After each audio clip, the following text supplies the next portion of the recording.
गोकरा आलिया संसारा उठावे गोकरा आलिया संसारा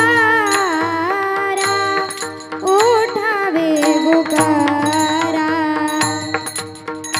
आलिया संसारा उठावे गोकरा आलिया संसारा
नाशिवंतासाठी तुका म्हणे करे नाशिवंतासाठी देवा सवे अटी पाडी दोसी ते आहे काळाचे धन कुबेराचे तेथे मनुष्याचे काय आहे विठाला विठाला विठाला विठाला विठाला विठाला विठाला विठाला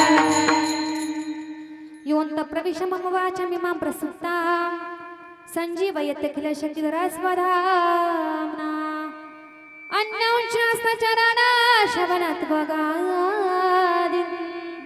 प्राणान् नमो भगवते पुरुषाय तुभ्यं जय जय श्री राधारमण जय जय नवल किशोर जय गोपी चित्तचोर प्रभु जय जय माखन पांडुरंगा करू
पांडुरंगा करू प्रथम नमन दुसरे चरण संताचिया त्यांच्या कृपादाने कथेचा विस्तारू बाबाजी सद्गुरु दास तुका मस्तक हे पायावले मस्तक हे पायावले यार करी संताचा यार करी संताचा मस्तक हे पायावले मस्तक हे पायावले यार करी संताचा यार करी संताचा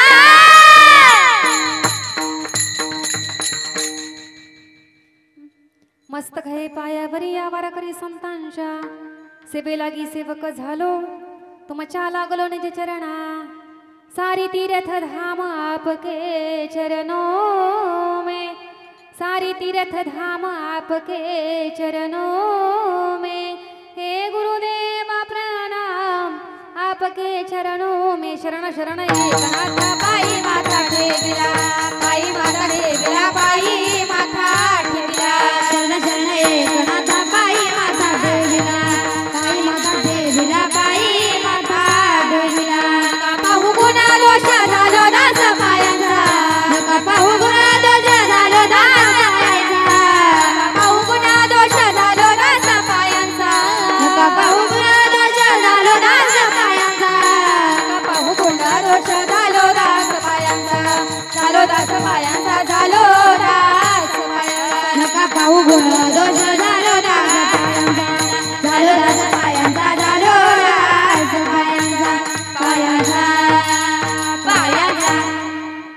शरण शरण एकनाथा पायी माथा ठेविला ज्ञानेशं ज्ञानमूर्तिं च साक्षात् प्रेमस्वरूपिणीं नामदेवं च दयामूर्तिं नाथं वन्दे पुनः पुनः वैराग्यस्य परामूर्तिं देहुक्षेत्रनिवासिनीं तुकाराम महाराष्ट्र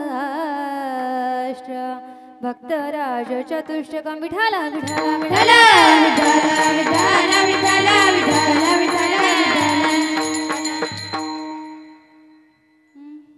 आलिया संसारा उठावे गुकरा आलिया संसारा उठावे गुकरा शरणाचा उदारा पांडुरंगा देहाये काळाचे धन कुबेराचे तेथे मनुष्याचे काय आहे विठ्ठल विठ्ठल विठ्ठल विठ्ठल विठ्ठल विठ्ठल विठ्ठल विठ्ठल सज्जनाहो भगवान परमात्म्याची अगाध सत्ता सच्चिदानंद घनाची निर्विकल्प समाधी भाषा त्या समाधी भाषेमधील संतमय रत्नांच्या रसेंद्रावरची वाग्देवी विराजमान झाली त्या वाग्देवीला स्मरून संतमय रत्नांनी जे वाङ्मय निर्माण केलं जे वाङ्मय तयार केलं त्यामध्ये आपल्या भारतीय संस्कृतीमध्ये अनेक प्रकारचे संत होऊन गेले आपली संत मांदय खूप मोठी आहे त्यामधील जड जीवांचा उद्धार करण्याकरिता आपला देह अखंड जिजवणारे वितराग संपन्न पंचमवेदी निर्माते महाराष्ट्र भूषण देहू निवासी जगद्गुरु जगद्वंदनी श्री संत तुकोबाराया यांचा अवघ्या 5 चरणाचा बहुतेक सर्वांच्या परिचयातील पाठातील गोड आणि चिंतनीय असा अभंग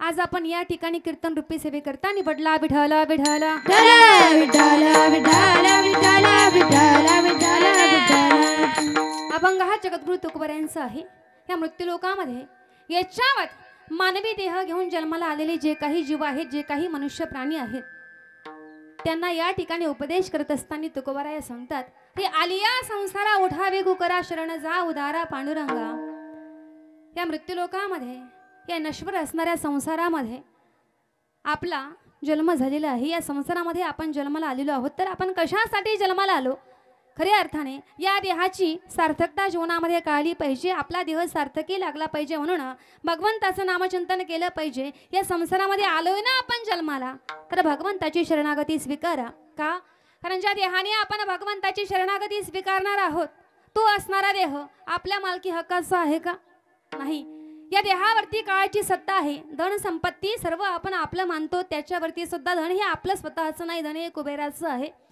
निमित्त मात्र तुम्ही आम्ही आहोत म्हणून संत महात्मेही सांगतात तुकोबारायांनीच देखील सांगितलं हे निमित्ताचा धनी केला असे प्राणी माझे माझे म्हणून व्यर्थ गेला या ठिकाणी निमित्त मात्र तुम्ही आम्ही आहोत या ठिकाणी देणारा आहे तो परमात्मा आहे आणि सर्व घेऊन जाणारा आहे तो परमात्मा आहे निमित्त मात्र तुम्ही आम्ही आहोत परंतु या नाशिवंत संसारासाठी या नाशिवंत देशावरच्या श्वासापर्यंत तोपर्यंत भगवंताचं चिंतन जीवनामध्ये करावं विठ्ठल विठ्ठल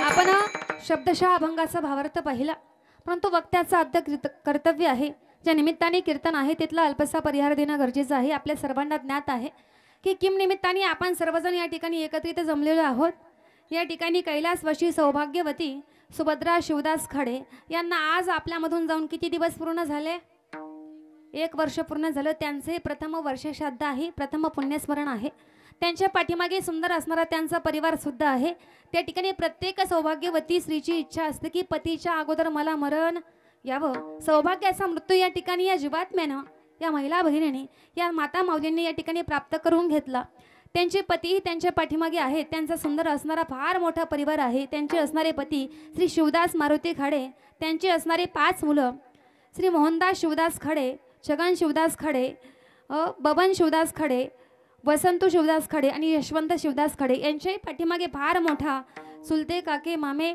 या ठिकाणी फार मोठा असणारा सुंदर असणारा परिवार आहे जवळपास 80 ते 85 लोकांचे मोठं असणारं कुटुंब आहे परंतु एवढ्या मोठ्या कुटुंबामधून या ठिकाणी या मातेला जावं लागलं हा सृष्टीचा नियम आहे जेवढ्यांचा जन्म झाला त्या प्रत्येकाला जावं लागतं या ठिकाणी या माता कुटुंबामधून निघून गेल्यानंतर कुटुंबावरती खऱ्या अर्थाने दुःखाचा डोंगर हा कोसळलेला आहे परंतु हा विधीचा नियम आहे या ठिकाणी मग त्या कोणाच्या आजी असतील कोणाची आई असतील कोणाची चुलती असेल कोणाची काकी असेल परिवारावरती दुःखाचा डोंगर हा कोसळलेला असतो, परंतु गेलेला जीवात्मा त्याला पुन्हा आपण परत कधीही पाठीमागे आणू शकत नाही. त्याची पूजा फक्त आणि फक्त फोटोमध्ये आपल्याला करावी लागते, कारण की हा सृष्टीचा नियम आहे.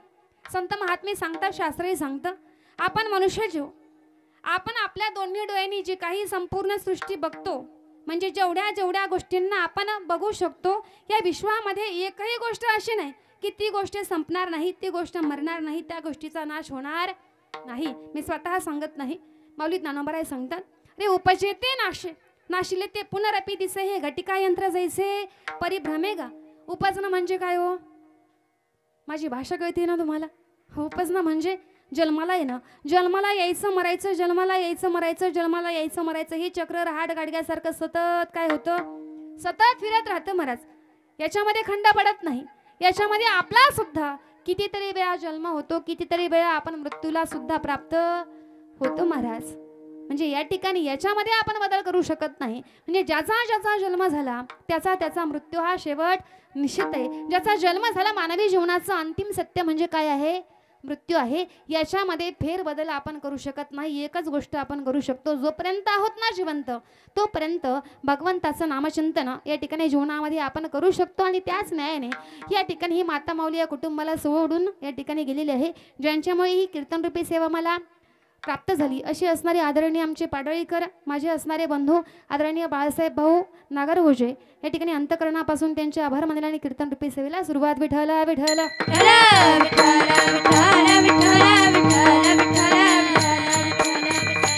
या मातेचं प्रथम पुण्यस्मरण आहे, हे गेल्याच्या नंतर करतात महाराज. या समाजामध्ये जीवन जगत असताना दोन प्रकारचे वर्ग पडत असतात. मी नेहमी सांगत असते, एक आहे आस्तिकवादी, दुसरा नास्तिकवादी. आस्तिक कोणाला म्हणावं? जो देव धर्म माता पिता भगवंताने निर्माण केलेली सृष्टी जाणतो मानतो, त्यांना आपण आस्तिक म्हणावं. याच्या विरुद्ध भगवंताने निर्माण केलेली सृष्टी जाणतही नाही, मानतही नाही, त्याच्याशी त्या व्यक्तीचं काही देखील घेणं देणं नाही, अशा व्यक्तीला आपण काय म्हणतो, नास्तिक म्हणतो. आस्तिक लोकांना परमार्थ मान्य आहे, सर्व गोष्टी मान्य आहेत. ते आई वडिलांची सेवा करतात, परमार्थाची सेवा करतात, भगवंताची सेवा करतात, संत महात्म्यांची सेवा करतात. कोण? जे परमार्थाला मानतात, जे आस्तिक वृत्ती ज्यांची आहे ते. याच्या विरुद्ध नास्तिक जर पहिला, जो देव धर्म माता पिता कुठल्याही गोष्टी जाणतही नाही आणि मानतही नाही, त्या लोकांना बऱ्याच वेळा प्रश्न पडतो की ताई, जोपर्यंत माणूस जिवंत आहे, असा प्रश्न आपल्यालाही पडतो, कधीतरी आस्तिकांनाही पडतो. जोपर्यंत व्यक्ती जिवंत आहे, माणूस जिवंत आहे, मग आई असो किंवा वडील असो, तोपर्यंत आई वडिलांची उत्तम प्रकारे सेवा करणं हे मुलांचं कर्तव्य आहे, सुनांचं कर्तव्य आहे, मुलींचं कर्तव्य आहे. पण आई वडील गेल्यानंतर देखील, म्हणजे आई वडिलांचा देह पडल्यानंतर सुद्धा का त्यांचा दशक्रिया विधी केला पाहिजे, का वर्षश्राद्ध करायचं, रिकामे एवढे मोठे पाहुणे मंडळी बोलून घ्यायची, रिकामा एवढा खर्च करायचा, ते जोपर्यंत जिवंत आहेत तोपर्यंत व्यवस्थित त्यांना बघणं हे कर्तव्य आहे. गेल्यानंतर हे सर्व विधी का केले पाहिजे, पडतो की नाही विचार, येतात की नाही कधीतरी विचार आपल्या मनामध्ये आले पाहिजे महाराज. का करतो? याचं कारण आहे की या ठिकाणी आई आणि वडिलांचे आपल्यावरती एवढे उपकार असतात महाराज, एवढे उपकार असतात, आपण शब्दज्ञानी माणूस त्यांच्या उपकाराची परतफेड करू शकत नाही, परंतु थोडं का होईना उपकारामधून उत्तीर्ण होण्याकरताही केले जाणारे प्रयत्न आहेत. दुसरी महत्त्वाची गोष्ट या ठिकाणी हे मातृऋण असतं, ते त्या ठिकाणी मुलांनी फेडावं लागतं. पितृऋण असतं, तेही मुलांनी फेडावं लागतं. त्या न्यायाप्रमाणे हे सर्व विधी केले पाहिजे. दुसरी महत्त्वाची गोष्ट या ठिकाणी आपल्या आईसाठी वडिलांसाठी जर गेल्यानंतर काही करायचं असेल ना, तर ते आपण प्रथम पुण्यस्मरणापर्यंत करू शकतो. प्रथम पुण्यस्मरणानंतर तुम्ही त्यांच्या नावे काही केल्यानंतर ते त्यांच्यापर्यंत पोहोचत नाही, पण प्रथम पुण्यस्मरणापर्यंत मग दशक्रिया विधी असेल, महिना जेव घालणं असेल, म्हणजे जेवढं काही दानधर्म आपण आपल्या आईच्या नावाने वडिलांच्या नावाने करत असतो ना, मग त्यामध्ये अन्नदान असेल, ज्ञानदान असेल किंवा इतर कुठलंही दान असेल, गोदान असेल, म्हणजे कुठलंही दान असेल महाराज, त्याचं पुण्य जे आहे ते प्रथम पुण्यस्मरणाच्या दिवशी त्या जीवात्म्याच्या नावे या ठिकाणी पाठवल्या जातं. आणि आत्ताची गती त्या परमात्म्याने त्या जीवात्म्याला दिली, याच्यापेक्षा उच्च असणारी गती त्या जीवात्म्याला प्राप्त होते. विठ्ठल विठ्ठल विठ्ठल विठ्ठल विठ्ठल विठ्ठल. हा पर्व काळ जो आहे, कधीपासून आपण सुरुवात करतो महाराज, कुठून या ठिकाणी चालू करतो? खऱ्या अर्थाने जर पाहिलं, ज्यावेळेस या देहामधून आपला आत्मा बाहेर पडला महाराज, त्यावेळी बाहेर पडल्यानंतर डॉक्टर लोक सांगतात की हा जीवात्मा आता आपल्यामध्ये राहिला नाही. अशा वेळी आपण किती दिवस त्या माणसाला घरामध्ये ठेवतो? या देहामधून आत्मा बाहेर पडल्यानंतर किती दिवस आपण त्या देहाला घरामध्ये ठेवतो? अहो, लाखोची इस्टेट जरी कमवलेली असेल ना महाराज, तरी 8-10 दिवस ठेवतो का आपण? ठेवला आजपर्यंत कोणी नाही ठेवत महाराज. आपण लगेच घराच्या बाहेर त्या ठिकाणी त्या जीवात्म्याला काढतो. बरं, सात्विक व्यक्ती असो किंवा कुठलाही व्यक्ती असो, त्याचा देह पडल्यानंतर लगेच आपण अर्धा 1 तासामध्ये त्या देहावरती अंत्येष्टिक्रिया करतो का? अंत्यविधी करतो का आपण लगेचच्या लगेच? जवळपास आपण 3.5 ते 4 तास ठेवतो महाराज. किती? 3.5 ते 4 तास ठेवतो. बरं, का ठेवतो याचं शास्त्र माहिती आहे आपल्याला? बऱ्याच वेळा मी बऱ्याच ठिकाणी विचारलं, बरेच लोक सांगतात ताई पाहुणे मंडळी लांब गावी दिलेले असतात किंवा मुली बाहेर गावी दिलेले असतात, मुलांना यायला वेळ लागतो, तोपर्यंत मुलं येईपर्यंत मुली येईपर्यंत तो अंत्यविधी रोखून ठेवतात. बरोबर आहे ना? असंच कारण आहे? नाही महाराज. का रोखून ठेवतात याचं शास्त्रीय कारण असं आहे, या ठिकाणी ज्यावेळेस आपला जीवात्मा या ठिकाणी देहाच्या बाहेर पडतो, तो 17 तत्वामध्ये बाहेर पडतो. बाहेर पडलेला जीवात्मा यमाच्या दूतासोबत स्वर्गाच्या द्वारामध्ये जाऊन पुन्हा या मृत्यूलोकामध्ये येत असतो. या मृत्यूलोकापासून स्वर्ग लोकाचं अंतर आहे 99 लाख किलोमीटर. फक्त संख्या लक्षात ठेवा. किती अंतर आहे? मृत्यूलोकापासून स्वर्ग लोकाचं अंतर आहे 99 लाख किलोमीटर. आता जायला 99 लाख किलोमीटर आणि यायला 99 लाख किलोमीटर. गणितशास्त्रामध्ये घटिका नावाचे एक प्रकरण आहे. या जीवात्म्याला या मृत्यूलोकापासून या ठिकाणी 99 लाख किलोमीटर जात असताना 4 घटिका लागतात. किती? 4 घटिका लागतात. गणितशास्त्रामध्ये घटिका नावाचं प्रकरण आहे. एका घटिकेमध्ये 24 मिनिटं असतात. जाण्यासाठी म्हणजे 24 चोक 96 मिनिटं जायला लागतात आणि पुन्हा रिटर्न येण्यासाठी 96 मिनिटं लागतात. 192 मिनिटांमध्ये हा जीवात्मा स्वर्गाच्या दारापर्यंत जाऊन पुन्हा या मृत्यूलोकामध्ये येत असतो. तो कालावधी असतो जवळपास 3 तास, 3.25 तास ते 3.5 तासाचा कालावधी त्या ठिकाणी लागतो महाराज. म्हणून पहिले 3.5 तास कुठल्याही त्या ठिकाणी प्रेतावरती अंत्यसंस्कार त्या ठिकाणी आपल्याला करता येत नाहीत. आपण कितीही श्रीमंत असो, आपला 50 लाखाचा जरी बंगला असला, 50 लाखाच्या बंगल्यामध्ये 1.5 लाखाचं बाथरूम जरी असलं महाराज, तरी सुद्धा शेवटची आंघोळ कुठं घातली जाते? घरामधल्या बाथरूम मध्ये? कुठं? उंबऱ्याच्या बाहेर. घराच्या बाहेर. ही मानवी जीवनाची अंतिम सत्यता आहे. पहिली शेवटची आंघोळ जी आहे महाराज, ती त्या ठिकाणी बाहेर घातली जाते. स्नान घातल्याच्या नंतर ती अंत्ययात्रा सुद्धा कशी काढावी याचा सुद्धा शास्त्रीय पद्धतीने संत महात्म्याने सुद्धा काय सांगितलं? विधी सांगितला. ज्यावेळेस आंघोळ बाहेर घातली त्यावेळेस वडील जर गेले असतील महाराज, तर त्यांच्या कमरेला एक उपरणं बांधलं जातं. त्याला उपप्रावरण हा शब्द आहे. ते असं अर्ध बांधतात आणि अर्ध्या बाजूने रिकामं सोडतात. जर इथं वृद्ध व्यक्ती असतील ना, 75, 80, 85, 95, 100 पर्यंत, त्यांच्या लक्षामध्ये येईल की बऱ्याच भागामध्ये विधी करतात, बऱ्याच भागामध्ये माहिती नसल्या कारणाने हे विधी टाळले जातात.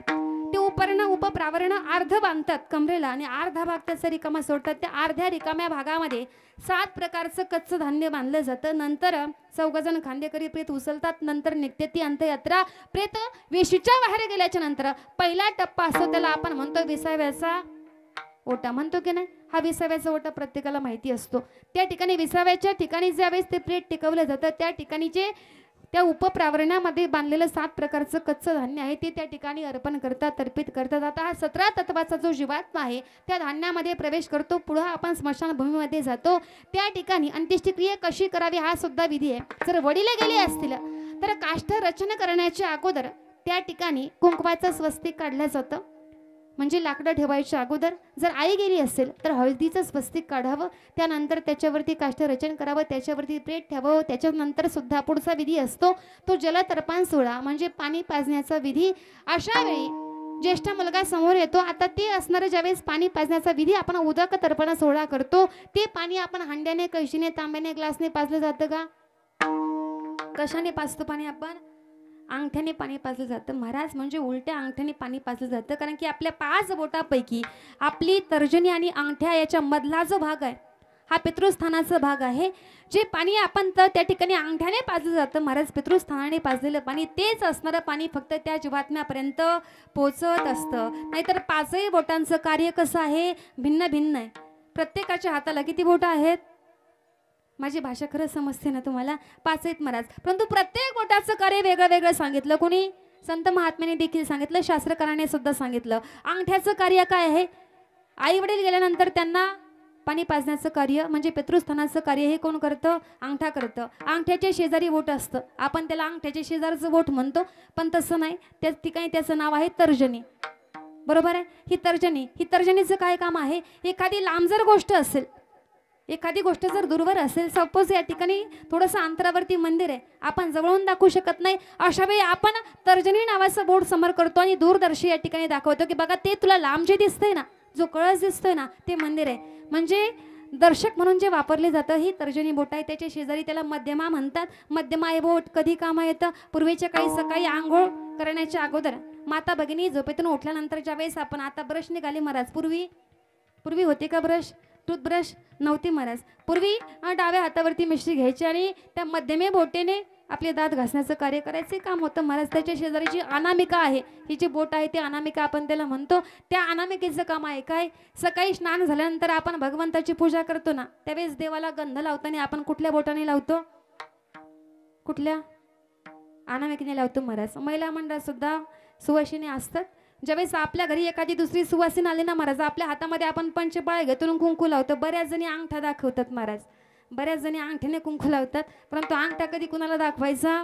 अंगठ्याने कधी कुंकू लावू नये. त्या ठिकाणी ते विशिष्ट प्रकारचं बोट म्हणजे तिलक करण्याचं बोट सांगितलं मध्यमा. आणि सगळ्यात लास्टचे बोट आहे महाराज करंगळी. करंगळीचं काम काय आहे? करंगळीचं काम काय माहिती सगळ्यांना? बऱ्याच जणांना शाळा आठवली महाराज, परंतु शाळेमधलं नसतं. ज्यावेळेस दोन जीवाचा संबंध जोडला जातो महाराज, म्हणजे अनोळखी एखादी मुलगी असेल, ज्यावेळेस लग्न संबंध जोडला जातो आणि ज्यावेळेस सप्तपदी घ्यायची वेळ येते महाराज, त्यावेळेस या ठिकाणी करंगळी कामी येते. दोन जीवाचं मिलन करण्याचं कार्य कोण करते? त्यावेळेस नवरदेवाची करंगळी आणि नवरीची करंगळी त्या ठिकाणी गुंतवली जाते आणि आपण सप्तपदी करतो. म्हणजे दोन जीवाचं मिलन करण्याचं कार्य ही करंगळी करते आणि संबंध तोडण्याचं कार्य कोण करतं? अंगठा करतो. मला सांगण्याचं तात्पर्य, या ठिकाणी पाणी पाजण्याचा विधी झाल्यानंतर त्या ठिकाणी अग्निदाग दिला जातो. अग्निदाग दिल्यानंतर ज्येष्ठ असणारा मुलगा त्याने आपले दोन्ही हात असे समोर करावे, दोन्ही हाताचे कोपरा आपल्या पोटाला लावे, कारण की त्या ठिकाणी इडा पिंगला त्या ठिकाणी नाडी असतात, त्याला स्पर्श केला जातो. आता त्याच्या हातामध्ये 7 प्रकारच्या काठ्या असतात, सव्वा फुटाच्या. बऱ्याच भागामध्ये हा विधी होत नाही महाराज. सव्वा फुटाच्या 7 प्रकारच्या काठ्या असतात. त्या कशाच्या असतात? अंजन, बिल्व, चंदन, वड, उंबर, पिंपळ, रुई, आंबा, हे 7 प्रकारच्या ज्या काठी असतात ते का त्या ठिकाणी टाकायचे महाराज? त्या मुलाने पहिली प्रदक्षिणा घालायची. कशाला? त्या ठिकाणी अग्नी चालू असतो, त्या प्रेताला पहिली प्रदक्षिणा घालावी आणि एक काठी त्या अग्नीमध्ये टाकावी, कारण की शास्त्र असं सांगतं ज्यावेळेस ही काठी आपण त्या ठिकाणी अर्पण करतो महाराज, आता ते जळतं ते प्रेत राहत नाही, तो यज्ञ त्या ठिकाणी चालू असतो. देहम दहती यज्ञम भवती, म्हणजे एक प्रदक्षिणा पूर्ण करावी. आजही आपल्या भारतीय संस्कृतीमध्ये जर आपण पाहिलं महाराज, तर महिला वर्ग, पूर्वी महिला चुलीवरती स्वयंपाक करायच्या. किती सरपणाची अडचण असली महाराज, तरी आपण कधी वड, उंबर, पिंपळ कधी जाळला? रुई कधी जाळली नाही महाराज. का जाळत नाही? कारण की या यज्ञाच्या संविधा, ज्यावेळेस पूर्वी मोठे मोठे ऋषी लोक यज्ञ करायचे त्यावेळेस संविधा म्हणून वापरल्या जाणारी ही यज्ञाची संविधा, त्या ठिकाणी जळतं ते प्रेत त्या ठिकाणी राहत नाही. देहम दहती यज्ञम भवती, तो यज्ञ सुरू असतो. 7 प्रदक्षिणा घालाव्यात, त्या ठिकाणी एक एक काठी त्या अग्नीमध्ये टाकावी. आता ज्येष्ठ असणाऱ्या मुलाच्या खांद्यावरती घागर असते, तोही एक प्रदक्षिणा पूर्ण करतो आणि त्या ठिकाणी त्या गाडीला छिद्र पाडलं जातं. जवळपास 3 प्रदक्षिणा करून कोणी 5 घालतं, कोणी 3 घालतं. 3 प्रकारचे छिद्र त्या घागरीला पाडले जातात. त्या ठिकाणी ते छिद्र पाडण्याकरता किंवा घागर फोडण्याकरता जो खडा वापरतो, आपण इकडे तिकडे पाहतो, कुठला तरी एखादा दगड आपण उचलतो, तो घट फोडतो. त्या ठिकाणी बऱ्याच भागामध्ये त्या खड्याला सुद्धा वेगवेगळे शब्द आहेत. आता आपल्या भागामध्ये काय म्हणतात मला माहिती नाही. आमच्या भागामध्ये जीव खडा म्हणतात, इकडे काय म्हणतात? असतो ना खडा, गट फोडतात ना, काय म्हणतात? जीव खडाच म्हणतात. बऱ्याच भागामध्ये जीव खडा म्हणतात, कुणी कुणी आश्मा म्हणतं महाराज. आपण काय करतो? आता 17 तत्वाचा जीवात्मा त्या जीवखड्यामध्ये प्रवेश करतो. तो किती दिवस राहतो? 10 दिवस राहतो. कुठं? त्या खड्यामध्ये आत्मा राहतो महाराज. बरेच लोक कुठेतरी उशा पायद्याला तो खडा ठेवून देतात आणि आपण सर्व मंडळी घरी येतो, परंतु असं न करता तो जीवखडा आपल्यासोबत घरी घेऊन यावा. स्वच्छ कोऱ्या वस्त्रामध्ये तो जीवखडा बांधायचा. ज्या ठिकाणी आपण 10 दिवस दिवा लावून ठेवतो ना, त्या ठिकाणी तो कोऱ्या वस्त्रामध्ये बांधलेला जीवखडा ठेवायचा आणि 10 दिवस पितृस्थानाने ज्यावेळेस पानाडी जेवण करतो त्याच्या अगोदर पितृस्थानाने म्हणजे आपल्या अंगठ्याने जल अर्पण त्या खड्याला करायचं. ती असणारं जल जे आहे ते जीवात्म्याला त्या मातेपर्यंत ते खऱ्या अर्थाने पोहोचलं जातं. दशक्रियाच्या दिवशी दशपिंड पाडले जातात किंवा 3ही पिंड पाडले जातात. त्याच्यामधलं पिंड असतं त्याला लिंगपिंड म्हणतात. हे लिंगपिंड त्या ठिकाणी 10वा झाल्यानंतर ब्राह्मण देवता सांगतात की नदीमध्ये प्रवाहित करा. त्यावेळी तो आश्मा सुद्धा आपण लिंगपिंडासोबत नदीमध्ये प्रवाहित करायचा आणि केला पाहिजे. मला हा शास्त्रीय शुद्ध असणारा विधी आहे. त्या ठिकाणी पुढचे विधी त्या ठिकाणी चालू होतात. पुढे 13वा होतो. 13वा झाल्यानंतर सुद्धा पुढचे विधी आपण विसरत नाही, कारण की प्रवास आपल्याला कुठपर्यंत करायचा आहे? प्रथम पुण्यस्मरणापर्यंत करायचं आहे. 10व्याच्या दिवशी जर काकस्पर्श झाला, काक म्हणजे कावळा. बरेच आपण सर्वजण 10व्याला गेलेले म्हणजे वाट बघत असतो कुठल्या क्षणाची, कावळा शिवतो की नाही. प्रत्येकाला आतुरता लागलेली असते. जर काकस्पर्श झाला तर या जीवात्म्याला मोक्ष प्राप्त झाला, मुक्ती प्राप्त झाली. याला बऱ्याच ठिकाणी काकस्पर्श होत नाही महाराज. लोक नाराज होतात की काकस्पर्श झाला नाही, या जीवात्म्याचा जीव पाठीमागे अडकला, कुटुंबामध्ये अडकला असेल. मग काकस्पर्श झाल्याचं काय नियम आहे या ठिकाणी जर सांगितलं. रामायणामध्ये आपण थोडंसं जाऊया. ज्यावेळेस प्रभू रामचंद्र हे 14 वर्षाच्या वनवासाला गेले आणि 14 वर्षाच्या वनवासाला गेल्यानंतर शरयू नदी त्यांनी पार केली. आता वनवासामध्ये 3 जण होते. कोण कोण? प्रभू रामचंद्र, लक्ष्मण भाई आणि सीतामाता. शरयू नदी पार केली. चित्रकूट पर्वतावरती जाऊन पोहोचले. चित्रकूटावरती गेल्यानंतर प्रभू रामचंद्राने एका यज्ञाचा आरंभ केला. प्रभू रामचंद्र यज्ञाला त्या ठिकाणी बसले. लक्ष्मण भैया यज्ञाची सेवा करत असताना, भावाची सेवा करत असताना यज्ञामध्ये काही विघ्न येऊ नये म्हणून चित्रकूट पर्वताच्या पायथ्याशी त्या ठिकाणी थांबले. चित्रकूटावरती सीता माता हे एकट्या आहेत. अशा वेळी प्रसंग असा घडला की या ठिकाणी चित्रकूटाच्या वरून आकाश मार्गाने सुदर्शन नावाचा गंधर्व त्या ठिकाणी चालला होता. या सुदर्शन नावाच्या गंधर्वाची दृष्टी त्या चित्रकूटावरती पडली. चित्रकूटावरती जे सीता माता होत्या त्यांच्यावरती दृष्टी पडल्यानंतर सीता मातेचं स्वरूप पाहिलं, सीता मातेचं लावण्य पाहिलं आणि मोहित झाला. अंतकरणामध्ये कामवासना निर्माण झाली आणि या सुदर्शन नावाच्या गंधर्वाने आपलं मूळ गंधर्वाचं रूप त्याचा त्याग केला आणि काळ्या कुट्ट असणाऱ्या एका काकाचं म्हणजे कावळ्याचं स्वरूप त्या गंधर्वाने धारण केलं. रूप बदललं. रूप बदलू ना सीता मातेच्या खांद्यावरती तो असणारा गंधर्व, कावळा रूपी गंधर्व येऊन बसला. सीता मातेची छेड काढू लागला. ज्यावेळी सीता मातेच्या लक्षामध्ये आलं ही काळा कुरूप असणारा हा काक माझी चेष्टा करतोय, माझी छेड काढतोय, आकांत करू लागल्या. प्रभू धावा, प्रभू मला वाचवा. या ठिकाणी हा दुष्ट कावळा माझी छेड काढतोय, आकांत चालू केला सीता मातेने. प्रभू रामचंद्राच्या कानापर्यंत शब्द गेले, आवाज गेला सीता मातेचा की सीता संकटामध्ये आहे. पण यज्ञाला आरंभ केलाय, आपण उठू शकत नाही ना. मग काय केलं पाहिजे? लक्ष्मण भैया तर चित्रकूटाच्या पायथ्याशी आहेत. अशा वेळी प्रभू रामचंद्राने आपल्या जवळ असलेली एक दर्भाची काडी म्हणजे गवताची काडी उचलली, त्याला शस्त्र बनवलं आणि तेच असणारं शस्त्र त्या काकाच्या म्हणजे कावळ्याच्या पाठीमागे सोडलं. कावळा पुढे धावतोय, ते शस्त्र त्या ठिकाणी पाठीमागे धावतोय. तो असणारा कावळा ब्रह्मा विष्णू महेश तिघांना शरण गेला. कोणी शरणागती स्वीकारली नाही. म्हणे या ठिकाणी प्रभू रामचंद्राचं वचन आहे, एक बाणी एक वचने एक पत्नी. त्यांच्या हातून जो तीर सुटला तो आजपर्यंत कधी निष्फळ गेला नाही. आम्ही तुला वाचू शकत नाही. तुला जर जीवदान जर पाहिजे असेल ना तर ज्यांच्या पत्नीची छेड तू काढली ना त्या प्रभू रामचंद्राजवळ तुला जावं लागेल. पुढे धावतोय महाराज.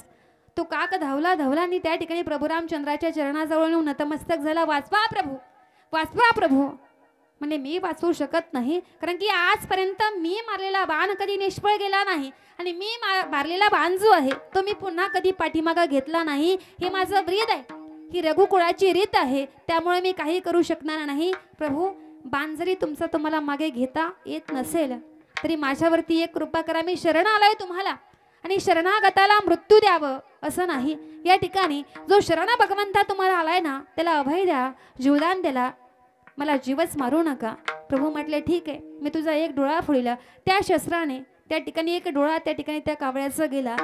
कावळा एका डोळ्याने अंध झाला, एक डोळा त्या ठिकाणी शिल्लक राहिला. त्या ठिकाणी प्रभूंनी समस्त कावळ्याच्या कुळाला त्या ठिकाणी शाप दिला की या ठिकाणी समस्त कावळ्याचं कुळ जे आहे ते एका डोळ्याने अंध राहील. हात जोडले महाराज या सुदर्शन नावाच्या गंधर्वाने जो कावळ्याचं स्वरूप धारण करून आलता. अरे माझी चुकी आहे, माझ्या चुकीमुळे समस्त कावळ्याच्या योनीला तुम्ही शाप देऊ नका प्रभू, काहीतरी शाप द्या. म्हटले एक डोळा जरी या ठिकाणी गेला असेल ना, डोळा एक असेल परंतु एक डोळ्याचं बुबुळ जे आहे महाराज ते दोन्ही डोळ्यामध्ये फिरणार. ज्यावेळेस कावळ्याची आजही परिस्थिती बघा, कावळ्याला 2 डोळे दिसतात परंतु डोळे किती असतात? डोळा एकच आहे महाराज, बुबळ एकच आहे. ज्यावेळेस कवायला उजवीकडे बघायचं त्यावेळेस डावीकडचं बुबळ हे उजवीकडे येतं. ज्यावेळेस उजवीकडे बघायचं त्यावेळेस डावीकडचं उजवीकडे येतं. डावीकडे उजवीकडे बघायचं त्यावेळेस उजवीकडचं डावीकडे जातं. म्हणजे या ठिकाणी सांगण्याचं तात्पर्य आहे, हा प्रभू रामचंद्राने शारदेला उशाप मागितला, काहीतरी उशाप द्या. त्यावेळेस त्यांनी सांगितलं की अगोदर आम्ही असे काळे कुरूप दिसायला, त्यानंतर एक डोळा या ठिकाणी आमच्या वाईट कर्मामुळे जर गेला असेल ना, उशाप द्या. प्रभू म्हटले ठीक आहे, उशापही मी देईल. म्हटले यानंतर जो कोणी जीव म्हणजे जो कोणी मनुष्य प्राणी आपला देह त्याग करील, त्याच्या दशक्रियेच्या विधी जर तुझा स्पर्श जर ते पिंडाला झाला ना, तर या ठिकाणी त्या जीवात्म्याला मोक्ष प्राप्त होईल. हे प्रभू रामचंद्राने दिलेलं काय आहे, वरदान आहे महाराज. आणि आजही ती प्रथा आहे की पिंडाला काकस्पर्श झाला रे झाला की आपण काय म्हणतो, मोक्ष प्राप्त झाला. पण तो मोक्ष लगेचच प्राप्त होतो का, नाही. मोक्ष प्राप्त होण्याकरता सुद्धा 1 वर्षाचा कालावधी आहे. या जीवात्म्याला प्रथम पुण्य स्मरणापर्यंत थांबावं लागतं. 10वा झाला, 13व्याचं अन्न जेवल्यानंतर या जीवात्म्याचा पुढचा प्रवास त्या ठिकाणी चालू होतो. पुढे त्याला स्वर्गाच्या द्वारापर्यंत जायचे. पुढे जात असताना या जीवात्म्याला वैतरणी नावाची नदी लागते. पहिला 13 दिवस आणि वैतरणी नावाच्या नदीच्या तीरापर्यंत जात असताना या जीवात्म्याला 28 दिवस लागतात. पहिले 13 अधिक 28 बरोबर किती दिवस झाले, 41 दिवस झाले. 41व्या दिवशी या जीवात्म्याने वैतरणी नावाच्या नदीमध्ये प्रवेश केला. काय आहे त्या नदीमध्ये, ज्यांनी गरुड पुराणाचा अभ्यास केला असेल त्यांच्या लक्षामध्ये येईल. 28 नरकाची घाण त्या वैतरणी नावाच्या नदीमध्ये वाहत असते. रक्त, मांस, पू, परमा या ठिकाणी प्रेताची खस पडलेली असतात. चरलेलं मांस, हाडाची ढीग त्या नदीमध्ये असतात. आणि एवढी घाणीने भरलेली नदी, त्या नदीमधून जीवात्म्याला प्रवास करावा लागतो. 100 योजन एवढं अंतर त्या नदीचं लांबीचं त्या ठिकाणी आहे. प्रत्येक जीवात्म्याला त्या नदीमधून जावं लागतं. महाराज पण ऐका, ज्याने जीवनामध्ये दानधर्म केला, ज्याने जीवनामध्ये सत्कर्म केलं, ज्याने जीवनामध्ये भगवंताचं नामचिंतन केलं, ज्याने जिवंत असताना गो मातेचं दान केलं, अशा जीवात्म्याला त्या वैतरणी नदीमध्ये कामधेनू नावाची गाय असते. ती गाय त्या ठिकाणी मदत करते. पण ज्याने जीवनामध्ये असंख्य पाप कर्म केलं असेल त्या जीवाला बुडत बुडत बुडत ती नदी पार करावी लागते. ती 100 योजन नदी पार करत असताना बरोबर 59 दिवस त्या ठिकाणी लागतात. पहिले 41 अधिक 59 बरोबर किती दिवस झाले, 100 दिवस झाले. 100व्या दिवशी या जीवात्म्याने वैतरणी नावाची नदी त्या ठिकाणी पार केली. पुढे जात असताना त्याला 2 मार्ग असतात. एक आहे देव मार्ग आणि दुसरा आहे यम मार्ग. यम मार्गाने जर जीवात्मा गेला, यम मार्गाने पापी लोकांना नेलं जातं आणि देव मार्गाने चांगल्या लोकांना नेलं जातं. ज्यावेळेस यम मार्गाने पापी लोकांना नेलं जातं महाराज, त्यावेळेस अरे मारिती झोडीती तोडीती निष्ठुर यमाचे किंकर बहुसाल या ठिकाणी असंख्य पद्धतीची भीती घातली जाते. त्या ठिकाणी शालिग्राम एक विधी मंडल पार करत असताना या जीवात्म्याला बरोबर त्या ठिकाणी 264 दिवस लागतात. त्यामध्ये सौर्यपूर आहे, सौम्यपूर आहे, शालिग्राम आहे. एक विधिमंडळ पार करत असताना 264 दिवस लागतात. पहिले 100 अधिक 264 364व्या दिवशी हा जीवात्मा प्रथम पुण्यस्मरणाच्या आदल्या दिवशी या जीवात्म्याचा मुक्काम हा चित्रगुप्ताच्या नगरीमध्ये होत असतो. प्रसंग फक्त डोळ्यासमोर आणा. आपल्या सर्वांना चित्रगुप्ताची नगरी लागणार आहे कधी, आपण गेल्यानंतर, जिवंत असताना नाही. ते चित्रगुप्ताच्या नगरीमध्ये प्रथम पुण्यस्मरणाचा आदला मुक्काम असतो महाराज. म्हणजे काल रात्रीचा मुक्काम या मातोश्रींचा कुठं होता, चित्रगुप्ताच्या नगरीमध्ये. त्या ठिकाणी कर्म नावाचं काउंटर आहे. त्या कर्म नावाच्या काउंटरमध्ये आपली फाईल रजिस्टरी केली जाते. जन्माच्या क्षणापासून मृत्यूच्या क्षणापर्यंत जेवढे चांगली कामं केली, जेवढे चांगली कर्म केली लिस्ट एका बाजूला, जेवढे वाईट कामं केली लिस्ट एका बाजूला. या ठिकाणी फाईलवरती चित्र आणि गुप्ता या दोन्ही वकिलांचा सही शिक्का त्या फाईलवरती पडतो.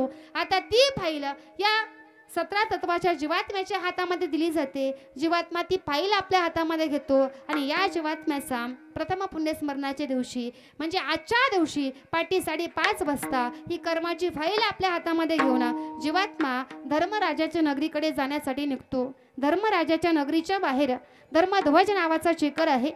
त्या ठिकाणी तो चेकर ती फाईल बघतो. नंतर या जीवात्म्याला कुठल्या दरवाजाने आतमध्ये सोडायचं ते ठरवतो. आता जीवात्मा आतमध्ये सोडला. आतमध्ये अशी परिस्थिती आहे, धर्मराजे उंच सुवर्ण सिंहासनावरती, उंच सोन्याच्या सिंहासनावरती धर्मराज म्हणजे यमराज बसलेले आहेत. भगवंताचं अष्टप्रधान मंडळ बाजूला बसलेलं आहे आणि आपल्या कर्माची फाईल आपल्या हातामध्ये घेऊन जीवात्मा मध्यभागी उभा केलेला आहे. सर्वप्रथम या ठिकाणी ती फाईल भगवंताचे अष्टप्रधान मंडळ तपासतात. आता ती फाईल धर्मराजाच्या हातामध्ये दिली जाते. धर्मराज म्हणजे यमराज ती फाईल उघडतात. फाईल तपासत असताना आपल्या प्रत्येकाच्या जीवनामधले महत्त्वाचे 5 साक्षीदार त्या ठिकाणी बोलवले जातात. जोपर्यंत हे 5 साक्षीदार त्या ठिकाणी येत नाहीत तोपर्यंत कुठल्याही जीवात्म्याचा देहाचा निकाल हा लागला जात नाही. आपल्या जीवनामधला पहिला साक्षीदार महत्त्वाचा आहे प्रकृती. प्रकृती म्हणजे भगवंताचा अंश. जेव्हापासून आपला जन्म झाला मृत्यूच्या क्षणापर्यंत प्रकृतीने कधी आपली साथ सोडली नाही. ज्या दिवशी प्रकृती आपल्यापासून वेगळी झाली त्या दिवशी मी सुरुवातीला सांगितलं की आपल्या घरामधल्याच माणसाने आपल्याला घराच्या बाहेर काढलं. पहिली साक्ष घेतली प्रकृतीची. दुसरी साक्ष घेतात या धरणी मातेची. का घेतात महाराज? बराच वेळा आपणही म्हणतो आणि अशी एक म्हण आहे की मांजर जर डोळे झाकून दूध पित असेल तर त्या मांजरीला असं वाटतं की मला कोणी बघत, म्हणतो की नाही आपण, अशी जुनी म्हण आहे की मांजरीला असं वाटतं की मला कोणी बघणार नाही. परंतु डोळे हे मांजरीने झाकलेले असतात, बाकी बघणारे सर्व असतात. तरीची परिस्थिती आपली होते. कळत न कळत आपल्या हातून चुका घडतात जीवनामध्ये. कळत न कळत आपल्या हातून पाप घडतं. कधी कधी जाणीवपूर्वकही आपण पाप करतो. आपल्याला असं वाटतं की मला बघणारा कोणी नाही. कधी कधी आपल्या स्वतःच्या घरामध्ये सुद्धा पापकर्म आपल्या हातून घडतं महाराज. आपल्याला असं वाटतं की मला बघणारा कोणी नाही. पण या धरणी मातेची, या काळ्या आईची 24 तास नजर आपल्यावरती असते. म्हणून दुसरी साक्ष घेतली जाते. खरंच हे चांगलं वाईट कर्म याने केलं की नाही. दुसरी साक्ष घेतली जाते धरणी मातेची. तिसरी साक्ष घेतली जाते सूर्य भगवंताची. चौथी साक्ष घेतली जाते चंद्रदेवतेची. आणि 5वी साक्ष घेतली जाते गणेश भगवंताची, जी आराधना आपण गेले 10 दिवस गणपती बाप्पाची केली. या 5 जणांची साक्ष घेतल्याच्या नंतर या ठिकाणी या जीवात्म्याचा देहाचा निकाल लावला जातो. परंतु त्याच्याही अगोदर धर्मराज पुन्हा आपल्या दूतासोबत हा जीवात्मा आता शेवटचा आपल्या कुटुंबाला बघण्यासाठी आपल्या कुटुंबामध्ये पाठवला जातो. तो कालावधी टायमिंग आहे बरोबर 12 वाजता. बरोबर 12 वाजता तो जीवात्मा पुन्हा आज आपल्या कुटुंबामध्ये येत असतो. या ठिकाणी माझ्या मुलांनी, माझ्या मुलींनी, माझ्या परिवाराने एवढा थाटामाटामध्ये जो पुण्यकर्माचा सोहळा माझ्यासाठी मांडला, हे ज्यावेळेस तो जीवात्मा या ठिकाणी आल्यानंतर बघतो महाराज, त्यावेळेस आपल्या कुटुंबाला भरभरून त्या ठिकाणी आशीर्वाद देतो. अंत्यविधीपासून दशक्रिया विधी असेल, महिना जीव घालणं असेल आणि प्रथम पुण्यस्मरण असेल, आतापर्यंत त्या मातेच्या नावाने जेवढं दानधर्म झालं, जेवढं पुण्यकर्म झालं, ते सर्व पुण्यकर्म, त्या सर्व पुण्यकर्माचं फळ आजच्या दिवशी या ठिकाणी आपण त्या जीवात्म्यासोबत भगवंतापर्यंत पाठवत असतो. आणि नंतर धर्मराज जे आहेत त्यांच्या कर्मानुसार या ठिकाणी उत्तम असणारी गती त्या जीवात्म्याला प्राप्त होते. आता या 17 तत्वाच्या जीवात्म्याचे 3 भाग केले जातात. पहिला भाग प्रकृतीमध्ये विलीन होतो, दुसरा भाग पितृलोकामध्ये जमा होतो आणि तिसरा भाग आपण केलेल्या चांगल्या वाईट कर्मानुसार पुन्हा जन्म घेण्यास कर्म झाले तेच भोगाले. केले कर्म झाले तेच भोगाले. केले कर्म झाले तेची भोगाले. केले कर्म झाले तेची भोगाले. केले कर्म झाले तेच भोगाले. केले कर्म झाले तेच भोगाले. केले कर्म झाले तेची भोगाले. केले कर्म झाले तेची भोगाले. उपदाले मेले ऐसे की उपदाले मेले ऐसे की हरिमुख गाता हर परिचिता. हरिमुख गाता हर परिचिता. उपजाले मेले ऐसे की उपजाले मेले ऐसे की हरे मुख गाता हर परिचिता. हरे मुख गाता हर परिचिता. हर परिचिता. हर परिचिता. केले कर्म झाले तिची भोग आले. उपजले मेले ऐसे किती. हे जसं कर्म जीवनामध्ये आपलं असेल त्या धर्मानुसार पुढची गती त्या ठिकाणी जीवात्मा प्रारंभ करतो. या ठिकाणी पुन्हा जन्म घेण्यास प्रवृत्त होतो त्याच्या कर्मानुसार. म्हणजे जोपर्यंत व्यक्ती जिवंत आहे महाराज, जे गेल्याच्या नंतरचे विधी आहेत. परंतु ज्या युगामध्ये आज आपला जन्म झाला त्या युगाचं नाव काय आहे? झोप नाही लागली ना तुम्हाला? ज्या युगामध्ये आज आपला जन्म झाला त्या युगाचं नाव काय आहे? कलियुग. हा, हे तुम्हाला माहिती आहे, आपल्याला माहिती आहे सर्वांना. कलियुग आहे महाराज. कलियुगामध्ये आपण गेल्यानंतर आपल्या मुलाने मोठा दावा घातला पाहिजे. आपल्या मुलाने मोठा मुलगा माझा वर्ष श्राद्ध करेल या भानगडीमध्ये आत्ताचं पडायचं काळ नाही. मग काय केलं पाहिजे या कलियुगामध्ये? जोपर्यंत आपण स्वतः जिवंत आहोत ना महाराज, तोपर्यंत आपण भगवंताचं नामचिंतन जीवनामध्ये केलं पाहिजे. आपण भगवंताची शरणागती जीवनामध्ये केली पाहिजे. कारण की भगवंताची शरणागती, भगवंताचं नामचिंतन करण्याकरता या ठिकाणी सुंदर असणारा नरदेह जीवनामध्ये आपल्याला देवी प्राप्त दिला देहा भजन गोमटा. देवी दिला देहा भजन गोमटा. देवे दिला देहा भजन गोमटा. देवे दिला देहा भजन गोमटा. देवी दिला देहा भजन गोमटा. देवी दिला देहा भजन गोमटा. टाळी वाजवा. देवे दिला देहा भजन गोमटा.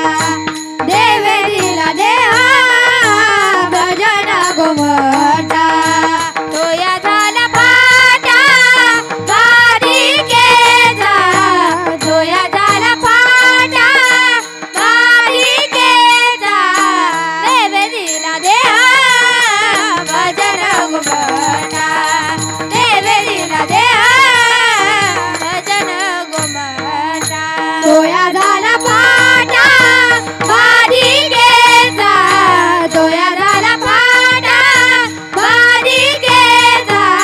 देवे दिला देहा भजन गोमटा. देवे दिला देहा भजन गोमटा.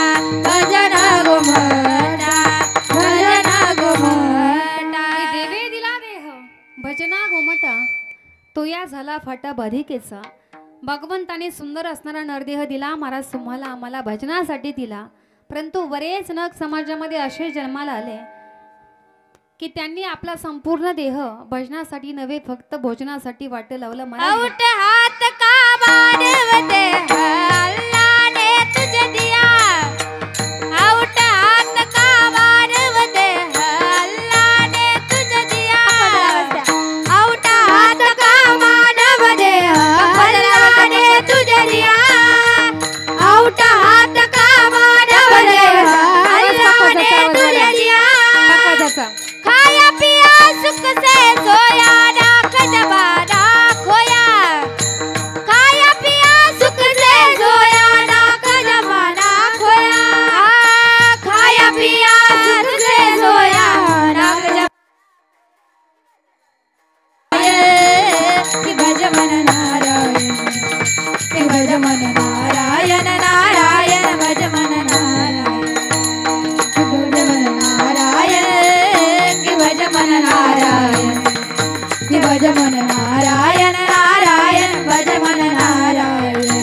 तू भज मन नारायण. तू भज मन नारायण.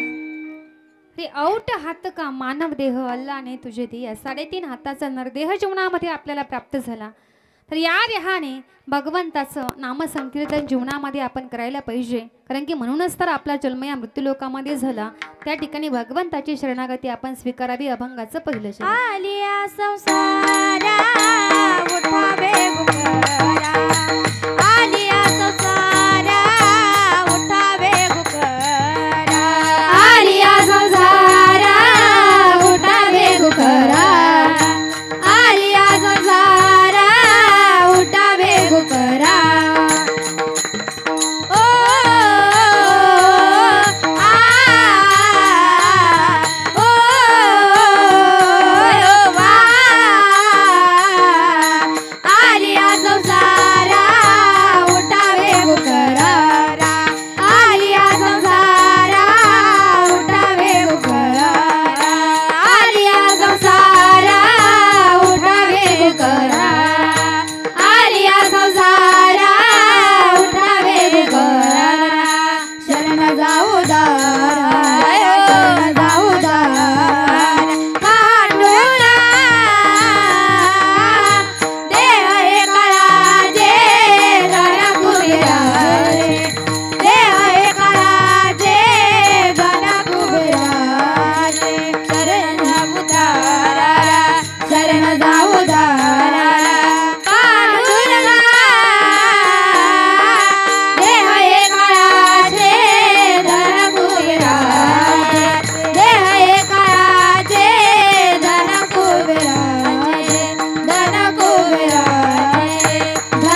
आलिया संसारा उठावे गुकरा शरण जा उदारा पांडुरंग. तुकोबाराय सांगतात की म्हणून या संसारामध्ये अनायासे आपला जन्म झाला. वास्तविकता सहजासहजी या नरदेह जीवनामध्ये आपल्याला प्राप्त होत नाही. कधी आपण माणूस म्हणून जन्माला येतो.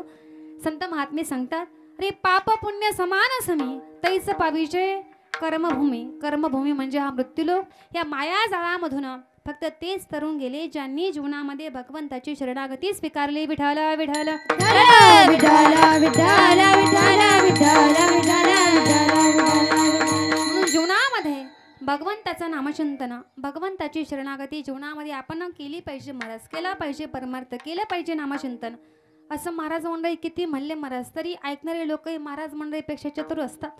लोक म्हणतात ताई आज करू परमार्थ उद्या करू परमार्थ. परंतु आजचा दिवस आपण बघितला उद्याचा सूर्योदय आपण बघूच याची गॅरंटी शाश्वती आपण देऊ शकतो का? आहे गॅरंटी? नाही देऊ शकत महाराज. कारण की घडी घडी काळ वाटे याची पायी अजून किती आहे अवकाश. काळ हा नेहमी आपल्यावरती टपून बसलेला असतो की कधी या ठिकाणी याचा नंबर येईल कधी मी याच्यावरती झडप घालेल. कारण ज्या देहाने आपण भगवंताचं नामचिंतन करणार आहोत तो असणारा देह आपल्याला जरी आपला वाटत असला तरी याच्यावरती मालकी हक्क मात्र आपला नाही. या ठिकाणी तू असणारा जो देह आहे हे काळाचं धान आहे. अभंगाचं दुसरं चरण. देह हे काळाचे धन कुबेराचे. देह हे काळाचे धन कुबेराचे. देह हे काळाचे धन कुबेराचे. देह हे काळाचे धन कुबेराचे. देह हे काळाचे धन कुबेराचे. देह हे काळाचे धन कुबेराचे. देह हे काळाचे धन कुबेराचे. देह हे काळाचे धन कुबेराचे.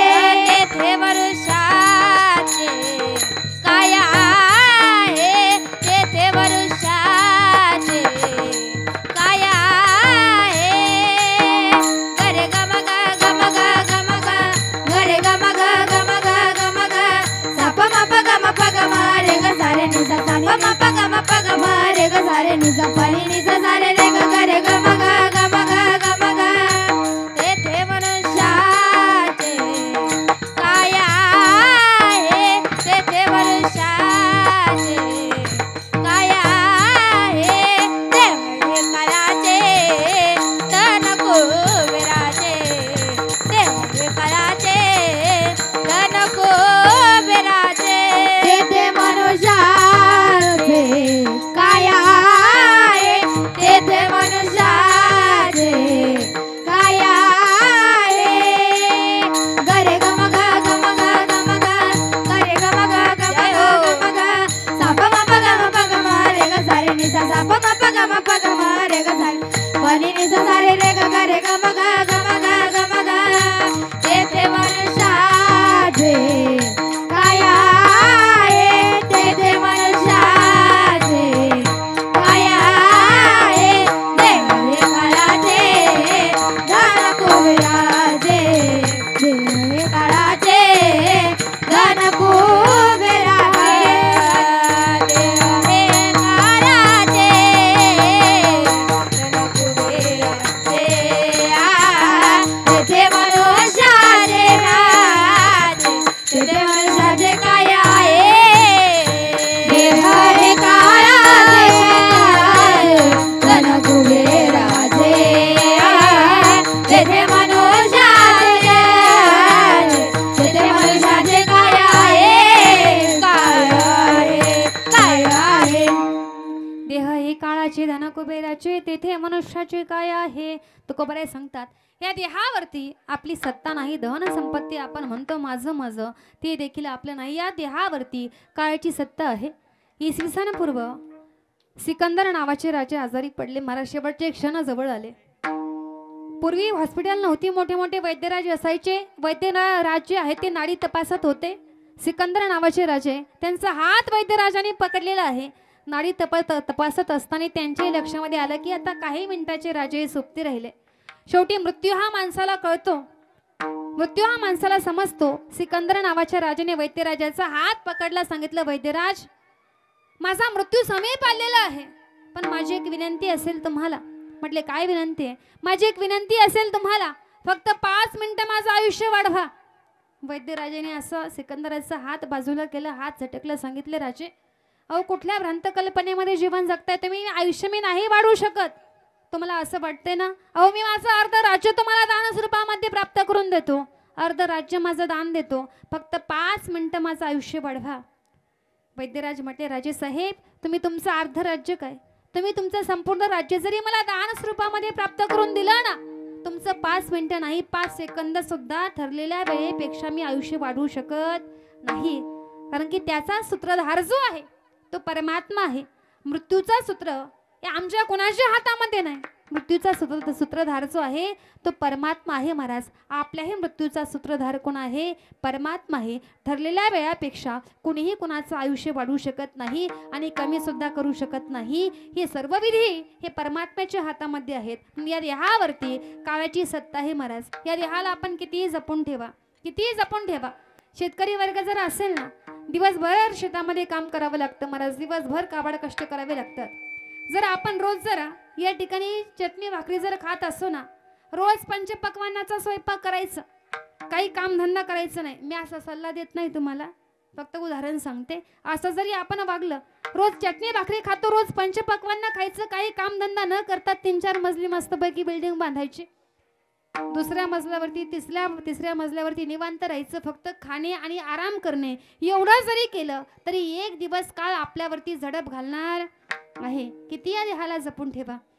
तू लाख हिफाजत करले, तू लाख करे रखवाली, उड़ जाएगा एक दिन पंछी, रहेगा पिंजरा खाली रे, रहेगा पिंजरा खाली. जिंदगी एक किराए का घर है, जिंदगी एक किराए का घर है, एक ना एक दिन बदलना पड़ेगा, मौत जब तुझको आवाज देगी, घर से बाहर निकलना पड़ेगा. जिंदगी एक किराए का घर है, जिंदगी एक किराए का घर है, एक ना एक दिन बदलना पड़ेगा, मौत जब तुझको आवाज देगी, घर से बाहर निकलना पड़ेगा. पड़ेगा पड़ेगा पड़ेगा. जिंदगी एक किराए का घर है, एक ना एक दिन बदलना पड़ेगा, मौत जब तुझको आवाज देगी, घर से बाहेर निकलना पड़ेगा. चल म्हटलं की आपला हातामध्ये घेतलेला घास हातामध्ये राहील, ताटामधला घास ताटामध्ये राहील. अरे ग्रास गेली सत्ता हाती नाही, तो घास आपण मुखामध्ये घालू. या ठिकाणी तोपर्यंत सुद्धा तो यम काळ आपल्यासाठी थांबत नाही. अरे आया है सो जाएगा, राजा रंक फकीर, कोई सिंहासन चढ गया, कोई बांधे जंजीर. या मृत्यू लोकामध्ये जेवढे जेवढे जन्माला आले महाराज, त्या प्रत्येकाला जावं लागलं. या ठिकाणी जन्माला आल्यानंतर गुणवंत गेले, धनवंत गेले, नीतिवंत गेले, कुलवंत गेले, संत गेले, नवे नवे भगवंतही मानवी देह घेऊन जन्माला आले, भगवंतही गेले महाराज. म्हणजे जन्माला येणं आणि जाणं ह्या विधीचा काय आहे? नियम आहे.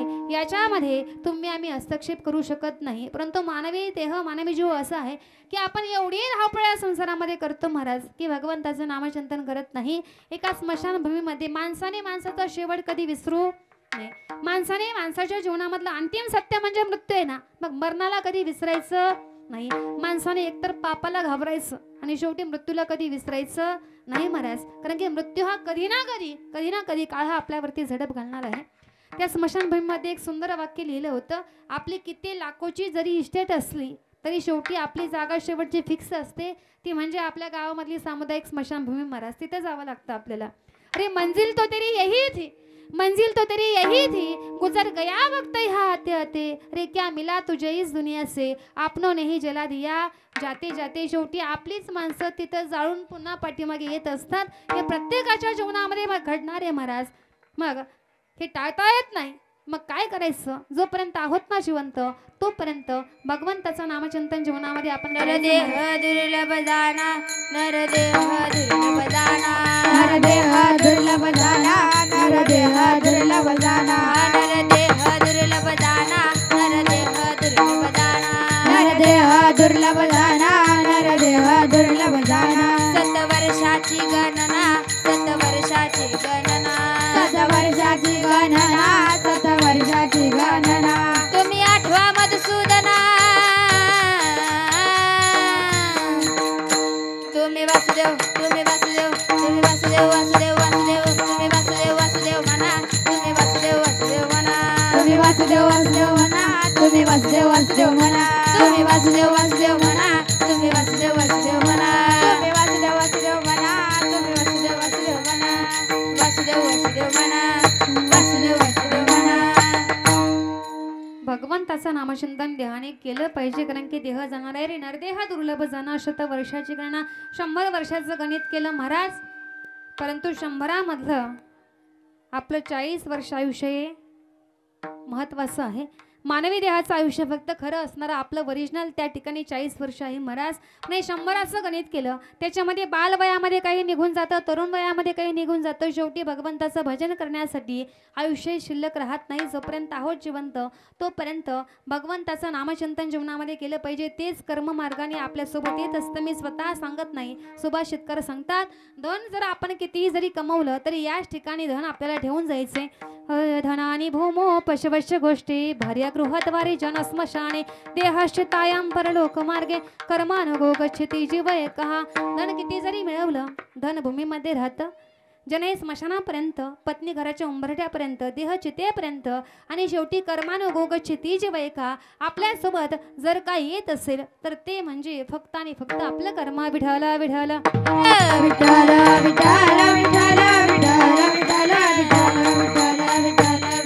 विठ्ठल आपल्या जीवनामध्ये हातातून निष्ठून गेल्या प्रत्येक क्षण प्रत्येक गोष्ट जीवनामध्ये पुन्हा मिळवता येते महाराज पण नरदेह पुन्हा पुन्हा जीवनामध्ये आपल्याला प्राप्त होत नाही संत महात्मे सुभाषितकरांनी वर्णन देखील त्या ठिकाणी केलं रे पुनर्वित्तम पुनर्मित्रम पुनर्भार्या पुनर्मही येतात सर्वम पुनर्लभ्यम न शरीरम पुनः पुन्हा एखादा मित्र जर आपल्या संगतीमधून जर मित्र जर दुरावला गेला तर कदाचित लांब गेलेला मित्र पुन्हा आपल्या जवळ येऊ शकतो धन संपत्तीची हानी झाली पैसा आपला अचानक नष्ट झाला संपत्ती आपण पुन्हा कमवू शकतो परंतु हा गेलेला जो क्षण आहे आपल्या जीवनामधला ही जी वेळ आहे हा जो नरदेह आहे आपण लाख प्रयत्न करा पुन्हा कुठलीही गोष्ट आपण पाठीमागे आणू शकत नाही जोपर्यंत आहोत व्यवस्थित ना तोपर्यंत भगवंताचं चिंतन करावं धन सुद्धा आपलं नाही देहावरती काळाची सत्ता धनावरती कुबेराची सत्ता आपण एकच गोष्ट लक्षात ठेवायची आपण किती धन कमवलं किती श्रीमंत झालं महाराज रावणा एवढी श्रीमंती आपल्याकडे येऊ शकते का फक्त रावणाला डोळ्यासमोर ठेवायचं महाराज अरे तुका म्हणे ज्याची संपदा आहे एवढी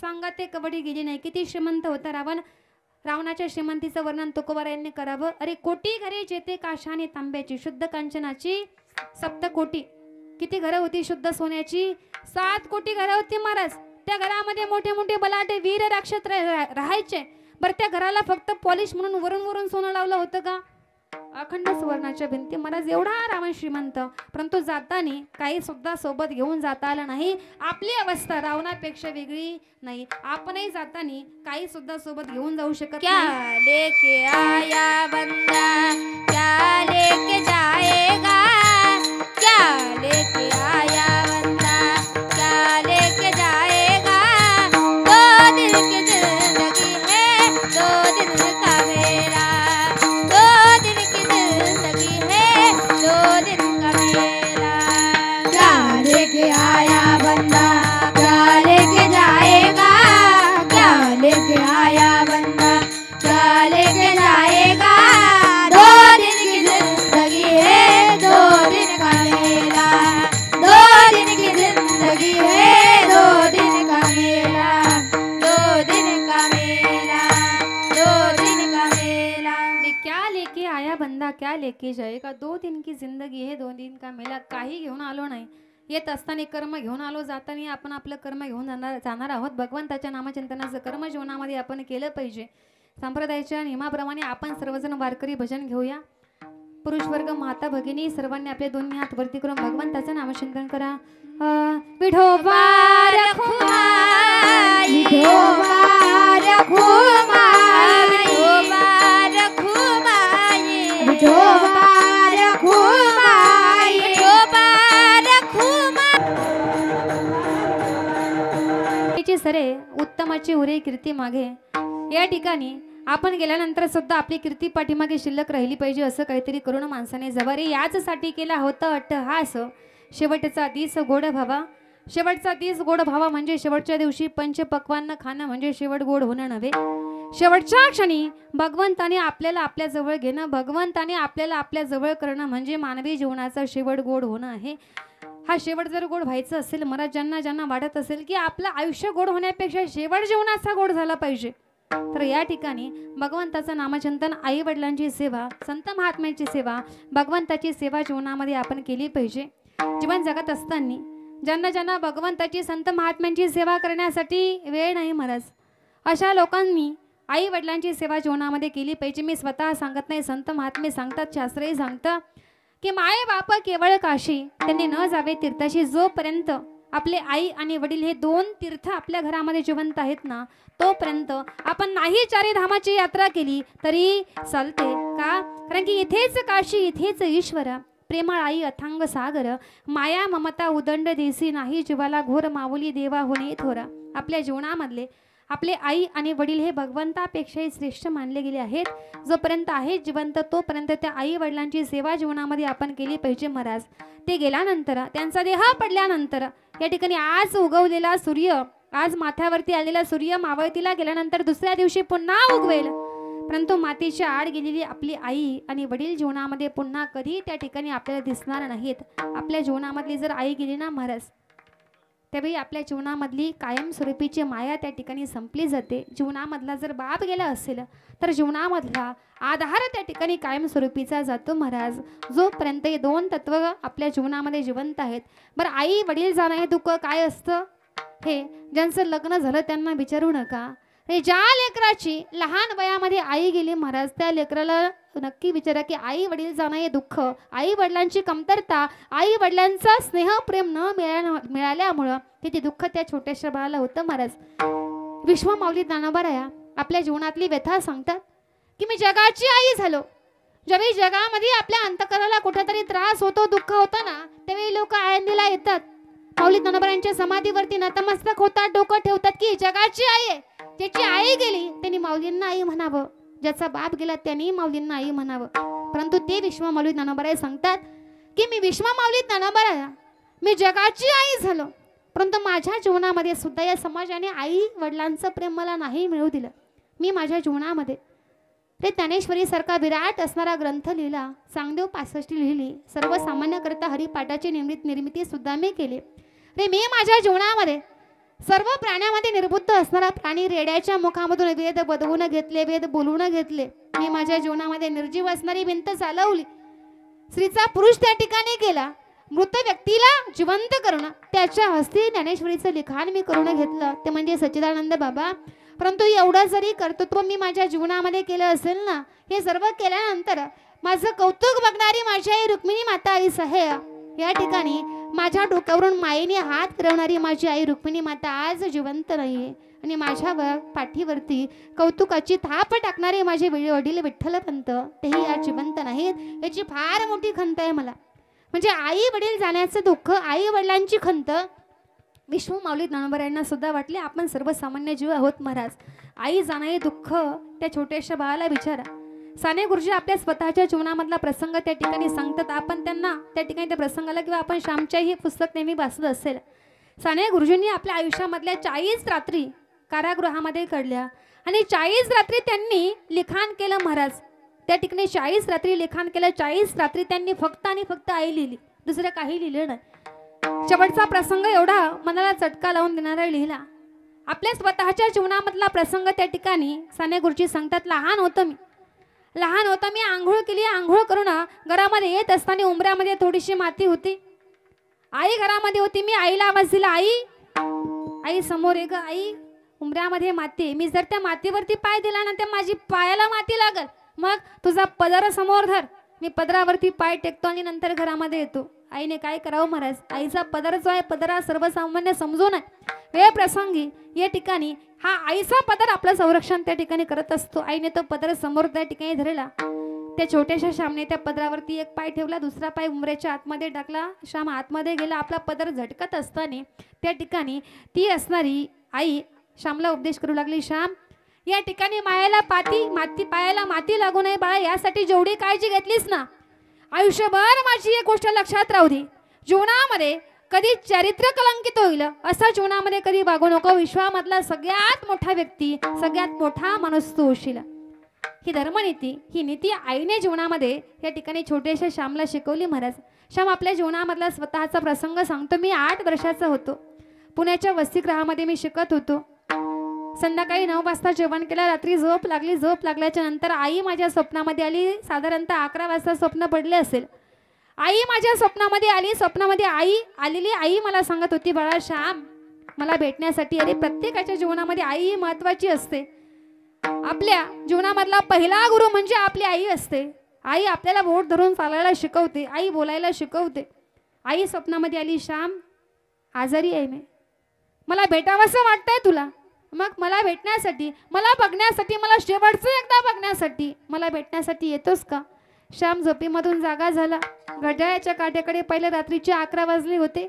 श्यामला असं वाटलं की मी दिवसभर आईचं चिंतन करतो, आईची आठवण काढतो, कदाचित म्हणून माझी आई माझ्या स्वप्नामध्ये आली असेल. श्याम म्हणतो, मी पुन्हा त्या ठिकाणी झोपी गेलो. पुन्हा तेच स्वप्न, पुन्हा आई स्वप्नामध्ये आली. तोंडावरचं पांघरून काढा. घड्याळाच्या काट्याकडे पहिल्या रात्रीचे 12:30 वाजले होते. म्हटलं मी आईचं चिंतन करतो म्हणून आली असेल. पुन्हा झोपलो. पुन्हा पाठीचे 4 वाजले. पुन्हा ते स्वप्न. आता आई जास्त रडत होती, श्याम मला शेवटचं एकदा तुला बघायचंय, फक्त मला भेटण्यासाठी, बघण्यासाठी एक ये रे बाळा, मला दुसरं काही नको. घड्याळाच्या काठीकडे पहिलं पाठीचे 4, 4:30 वाजले होते. आता लहानपणी बोललेले आईचे शब्द माझ्या कानावरती पडले की बाळा, पहाटे पडलेलं स्वप्न ना कधी कधी खरं होतं. हे स्वप्न जर माझं खरं असेल तर खरंच माझी आई आजारी असेल का? पूर्वी काही फोनच्या सुविधा नव्हत्या महाराज. खरंच जर माझी आई आजारी असेल ना तर आईला भेटायला जायला पाहिजे. पाठी 4:30 वाजता मी थंड पाण्याने आंघोळ केली. बाकीच्या मित्रमंडळींना उठवलं. जवळपास पाहिलं तर माझ्याकडे फक्त 1 रुपया त्या ठिकाणी होता. पालघरचं तिकीट होतं 5 रुपये. मी माझ्या मित्रमंडळीकडे विनंती केली की मला काहीतरी पैसे द्या. 50 पैसे एकत्र केले. 3 रुपये त्या ठिकाणी माझ्या हातावरती मित्राने टेकवले. 2 रुपये मित्राने दिले. 1 रुपया माझ्याकडे होता. 3 रुपये आपल्या हातामध्ये मी घट्ट आवळले आणि सकाळी 6 वाजता मी पुण्याचं बस स्टँड घातलं. अजूनही 2 रुपये कमी होते ना. कोणीतरी जरी एखादा व्यक्तीचा, ओळखीचा जर व्यक्ती या ठिकाणी मला भेटला तर त्याच्याकडून मी पैशाची मागणी करेल. तिकिटापुरते पैसे माझ्याकडे येतील, पण मला आईला भेटायचे. पोटामध्ये अन्नाचं कण नाही, पाणी सुद्धा छोटंसं बाळ 8 वर्षाचं लेकरू पिलेलं नाही. सकाळचे 6 वाजता बस स्टँडवरती येऊन थांबला. 9 वाजले. दुपारचे 12 वाजले. 1 वाजला. या ठिकाणी 4 वाजले. 4 वाजेपर्यंत कुणी त्या ठिकाणी ओळखीचं मिळालं नाही, कुणीही भेटलं नाही. 3 रुपये हातामध्ये घेऊन मी फिरत होतो. कुणी ओळखीचं दिसत नव्हतं. 2 रुपये कमी होते.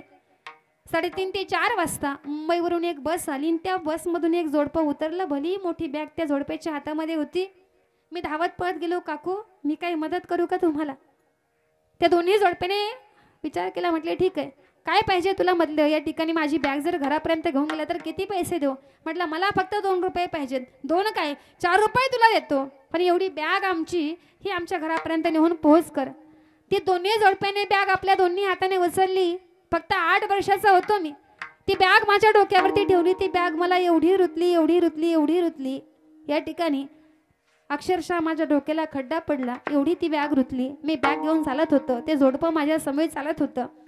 त्या मावशीने मला लांबून बोटाने घर दाखवलं. हे बघ बाळा, ते समोरचे दिसतंय ना, ते आमचं घर आहे. त्या घरापर्यंत, घराच्या दरवाजापर्यंत ही बॅग नेऊन टेकव, तुला 4 रुपये देतो आम्ही. ठीक आहे मावशी. मी धावत पळत त्या ठिकाणी चाललो. डोक्यावरती चुंबळ नव्हती. ती बॅग डोक्याला रुतत होती. ओझं झेपत नव्हतं. कसं तरी मी ओलगडत त्या ठिकाणी त्या दरवाजापर्यंत जाऊन पोहोचलो. पाठीमागे वळून पाहिलं, दोन्ही जण पाठीमागे होते. बॅगेचं ओझं झेपत नव्हतं. मी कसं तरी भिंतीचा आधार घेत ओझं खाली टेकवायचा प्रयत्न केला.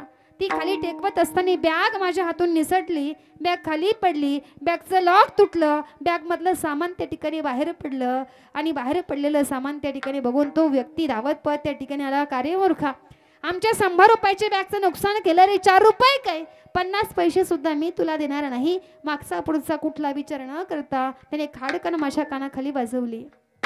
स्तब्ध झालं. मी काही बोलत नव्हतो. डोळ्यामध्ये पाणी दाटून आलं होतं. डोळ्याच्या कडेपर्यंत पाणी आलं, परंतु अश्रू काही खाली येत नव्हते. मी खाली बघून आपल्या अंगठ्याने जमीन उकळू लागलो, परंतु रडू थांबवत नव्हतं. ती मावशी माझ्यापर्यंत आली. म्हटली, का रे झेपत नाही तर कशाला असली कामं करतोस? मावशी काम नाही हो माझं, मला माझ्या आईला भेटायला जायचंय ना, मला पैसे कमी होते म्हणून मी ही बॅग घेतली, नाहीतर हमाल नाही, मी काम नाहीये माझं. त्या माणसाने एकही रुपये दिला नाही. बाईला माझी दया आली, तिने 1 रुपया माझ्या हातावरती ठेवला. आता 4 रुपये माझ्याकडे झाले.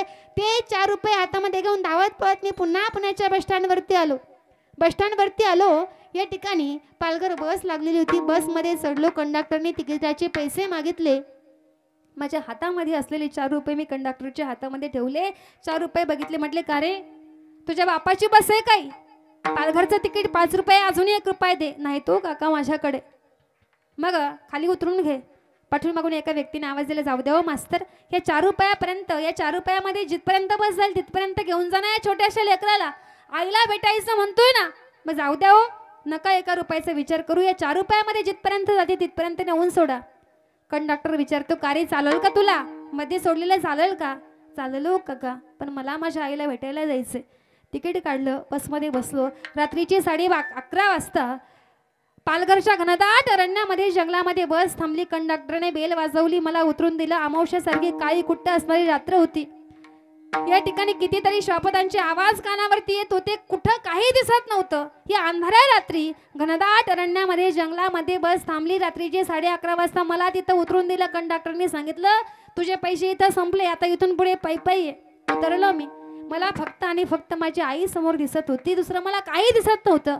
आईचे शब्द माझ्या कानामध्ये गुंजत होते, आईचा रडका चेहरा, आईचा आवाज माझ्या कानामध्ये येत होता. मी धावत पळत निघालो. कित्येक वेळा मी धडपडून खाली पडलो. माझ्या पायाची बोटं फुटली, पायातून रक्त वाहू लागलं, तरी मी थांबत नव्हतो.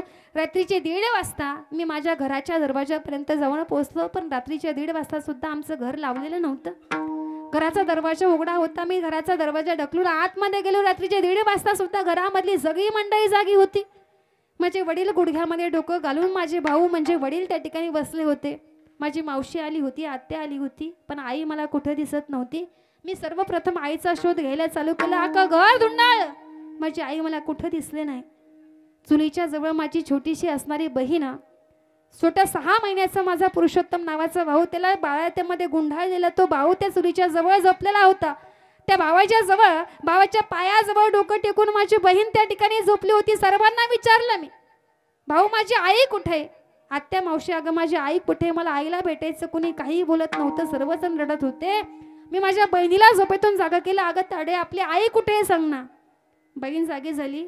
बहीणही काही बोलत नव्हती. मी 3-4 वेळा विचारल्याच्या नंतर बहीण रडू लागली, दादा आपली आई गेली, आई गेली, हे शब्द कानावरती पडले. आई गेली म्हणजे अगं ताई, आई नेमकं गेली कुठं?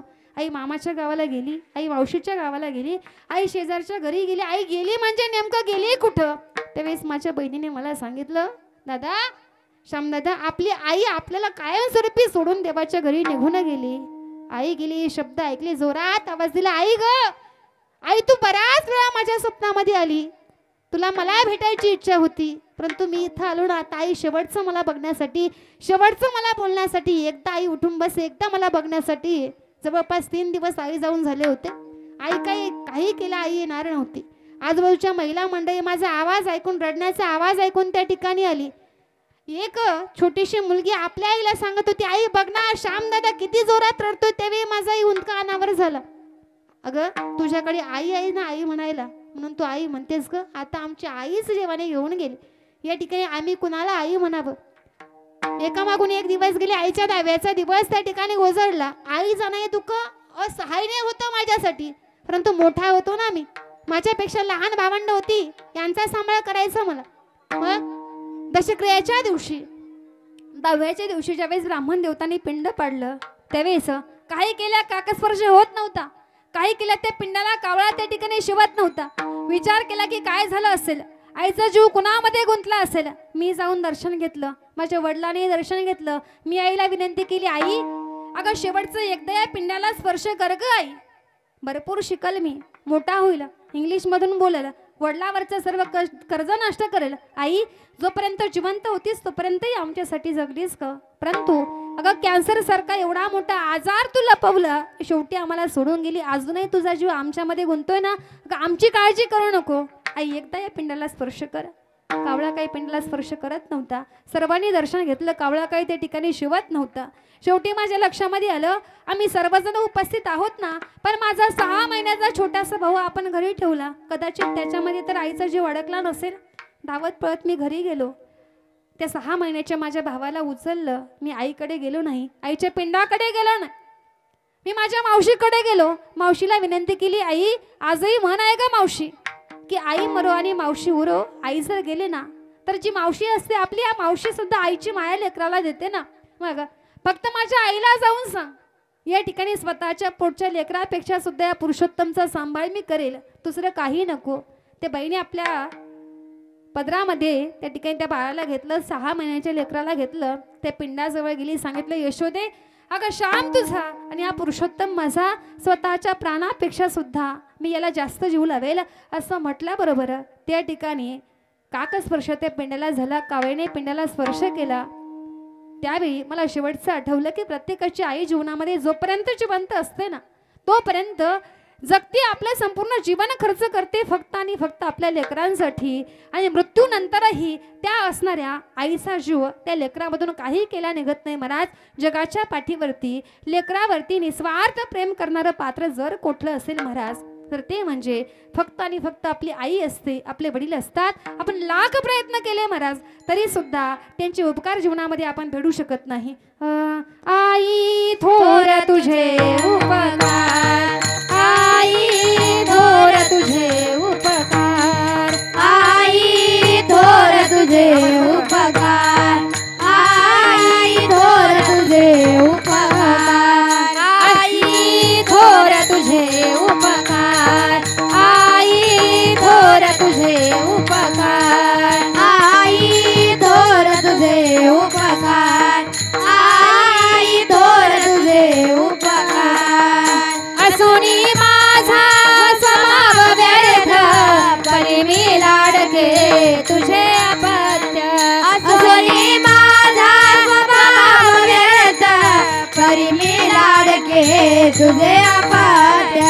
असोनी माझा स्वभाव व्यर्थ, परी मी लाडके तुझे अपत्य. असुनी माझा स्वभाव व्यर्थ, परी मी लाडके तुझे अपत्य. देऊनी थोर मला संसार, आई थोर तुझे उपकार, आई थोर तुझे उपकार, आई ग थोर तुझे उपकार, आई थोर तुझे उपकार, आई थोर तुझे उपकार, आई ग थोर तुझे उपकार. 9 महिन्याने 9 दिवसाने गेले कृतार्थ जन्मले होनी. 9 महिन्यांनी 9 दिवसांनी केले तुकाड जन्म देवोनी. 9 महिन्याने 9 दिवसाने केले तुकाड जन्म देवोनी. 9 महिन्यांनी 9 दिवसांनी केले तुकाड जन्म देवोनी. देवोनी थोर मला संसार, आई थोर तुझे उपकार, आई थोर तुझे उपकार. नामधून उत्तीर्ण होणं या ठिकाणी शक्य नाही, परंतु अंशतः का उत्तीर्ण होण्यासाठी हे सर्व विधी जीवनामध्ये आपण केले पाहिजे. आई वडिलांची सेवा जीवनामध्ये आपण केली पाहिजे. नाहीतर पंचरत्न हरिपाठ पाठ आहे, ज्ञानेश्वरी ग्रंथाचं पारायण चालू आहे. जगामधलं किंवा आपल्या गावामधलं कुठलं कीर्तन प्रवचन कुठलं काही सोडलं नाही. 4 धामची यात्रा केली महाराज. सर्व तीर्थ जगामध्ये जेवढे तीर्थ आहेत एवढे तीर्थाटन जरी केले, आणि आपल्या चालण्या बोलण्या वागण्यामुळे घरामध्ये आपल्या आई वडिलांचं मन जर आपल्यामुळे दुखावल्या जात असेल महाराज, तर हा परमार्थ भगवंताला मान्य नाही. तो व्यक्ती परमार्थ शून्य आहे. हा परमार्थही परमात्म्याला मान्य नाही महाराज. म्हणून जीवन जगत असताना भगवंताचं नामचिंतन जीवनामध्ये केलं पाहिजे, कारण की हा देह जीवनामध्ये पुन्हा पुन्हा मिळत नाही. परंतु या नाशिवंत देहासाठी आपण परमात्म्याला सुद्धा विसरतो. अभंगाचं शेवटचं चरण. तुका म्हणे का रे नाशिवंतासाठी, तुका म्हणे का रे नाशिवंतासाठी, तुका म्हणे का रे नाशिवंतासाठी, म्हणे का रे नाशिवंतासाठी तुका म्हणे का रे नाशिवंतासाठी तुका म्हणे का रे नाशिवंतासाठी तुका म्हणे का रे नाशिवंतासाठी तुका म्हणे का रे नाशिवंतासाठी देवा सवे आठी काढितोसी देवा सवे आठी काढितोसी पाडितोसी देह हे कयाचे तन कुबेराचे देह हे कयाचे तन कुबेराचे देवा सवे आटी पाडितोसी देवा सवे आटी पाडितोसी पाडितोसी देह एकराजे धन कुबेराजे देह एकराजे धन कुबेराजे तेथे मनुष्याचे काय आहे तेथे मनुष्याचे काय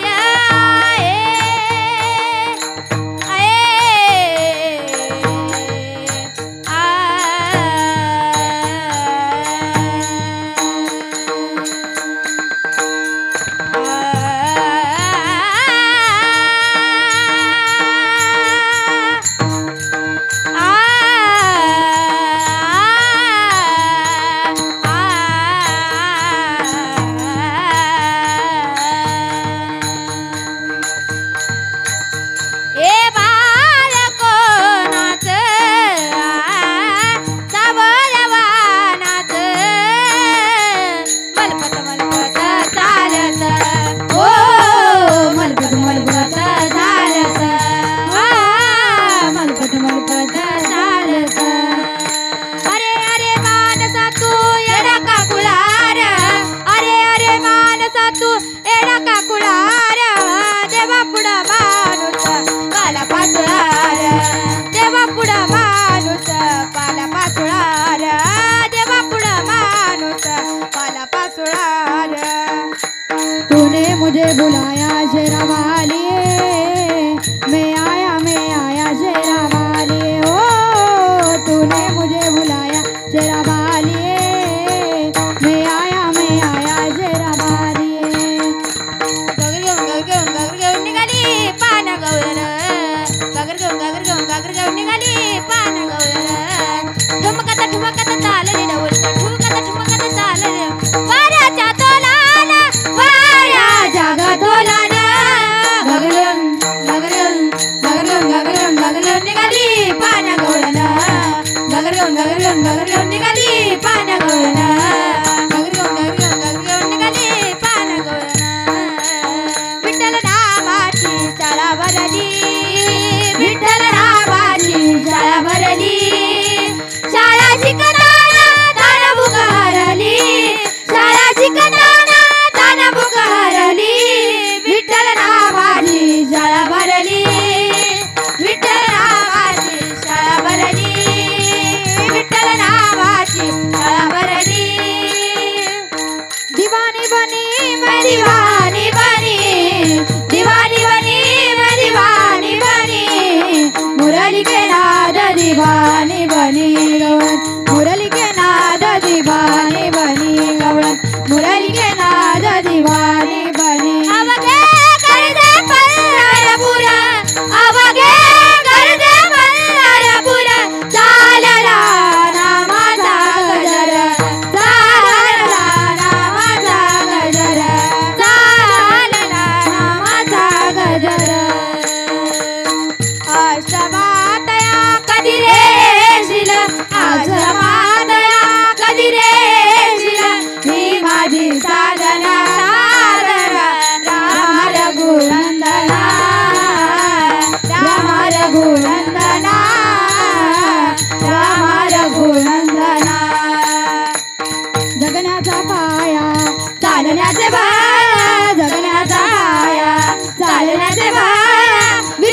तुका म्हणे करे नाशिवंतासाठी देवा सवे अटी पाडितोसे. तुकोबरा सांगतात त्या नाशिवंत देह नाशिवंत संसार याच्यामध्ये आपण परमात्म्याला विसरून जातो. असं न करता आपला जन्म मृत्यू आपण फक्त डोळ्यासमोर ठेवला पाहिजे. अरे ज्याचा जन्म झाला त्याचा मृत्यू हा निश्चित आहे. जातस्य हि ध्रुव मृत्युर ध्रुवम जन्म मृतस्य च तस्मात् परिहर्यर्थे नत्वम शोची तुमरसी. शांततेमध्ये फुलं वाटून घ्या. महिला वर्ग झाला अवघी 5 मिनिटामध्ये सेवा संपणार आहे. इथं बाहेर बसलेल्या सभा मंडपामध्ये बसलेल्या कीर्तन संपे चालू झाल्यापासून तुमचं चालूच आहे. आपले कायमचं असतं महाराज. जोपर्यंत आहोत जन्म आणि मृत्यू ही मानवी जीवनामधली अंतिम सत्यता आहे. ज्याचा जन्म झाला ज्यांना ज्यांना आपली जन्मतारीख सांगता येते महाराज त्यांना तुम्ही किती मोठा व्यक्ती असू द्या, सुशिक्षित असू द्या, अडाणी असू द्या, महाराज मंडळी असू द्या, कुणीही असू द्या, किती तत्वज्ञानी व्यक्ती असला त्याला विचारायचं फक्त की तुमच्या मरणाची अंतिम तारीख काय आहे, कधी जाणार आहेत तुम्ही, येईल सांगता कुणी सांगू शकत नाही महाराज. फक्त हा आपण प्रत्येक जण 7 दिवसामध्ये जाणार आहोत. किती दिवसामध्ये? 7 दिवसामधला कुठला दिवस आपला कुठला क्षण शेवटचा असेल आपण नाही सांगू शकत. एवढी गोष्ट जीवनामध्ये आपण फक्त आपल्या डोळ्यासमोर ठेवली पाहिजे. ज्यांच्या नावे आपण हे पुण्यस्मरण केलं अशा असणाऱ्या कैलासवासी सौभाग्यवती सुभद्रा शिवदास खाडे या ठिकाणी माझ्या बोलण्यामधून तुमच्या श्रवणामधून जे काही पुण्यकर्म किंवा मुलांच्या दानधर्मामधून ज्ञानदान असेल, अन्नदान असेल, कांचदान असेल, गोदान असेल, जेवढं काही दानधर्म आपल्या आईच्या नावाने 5 मुलांनी केला असेल, या कुटुंबाने केला असेल, याच्यामधून जे काही पुण्याची उत्पत्ती झाली, पुण्याची निर्मिती झाली महाराज, हे सर्व असणारा पुण्य या गेलेल्या जीवात्म्याच्या नावे आपण पाठवणार आहोत. आता बऱ्याच जणांना प्रश्न पडेल ताई त्यांना जाऊन 1 वर्ष पूर्ण झालं त्यांचे प्रथम पुण्यस्मरण, मग या मृत्यूलोकापासून स्वर्गलोकाचं अंतर 99 लाख किलोमीटर आहे, मग या मृत्यूलोकामधलं पुण्य स्वर्गाच्या दारापर्यंत जाऊन पोहोचतं का? आहे का तशी व्यवस्था काही? जसं आपण इथून केलेला फोन अमेरिकेपर्यंत जाऊन पोहोचतो, बरोबर आहे की नाही? त्याच पद्धतीने तेज रूपाने तत्वरूपाने ही असणारा पुण्य स्वरूपचे फल आहे ते असणारं त्या जीवात्म्यापर्यंत पोहोचत असतं. कुणाचं पोहोचलं असेल भागवतामध्ये गोड सुंदर उदाहरण आहे. ज्यावेळेस 5 पांडव असणारे या ठिकाणी 5 पांडवांचे वडील पंडुराजा यांनी देह ठेवला, देहावसान झालं. सर्वात मोठी असणारे युधिष्ठिर, नकुल, सहदेव, अर्जुन, भीमदादा हे 5 पांडव वडील गतप्राण झाले, देह ठेवला.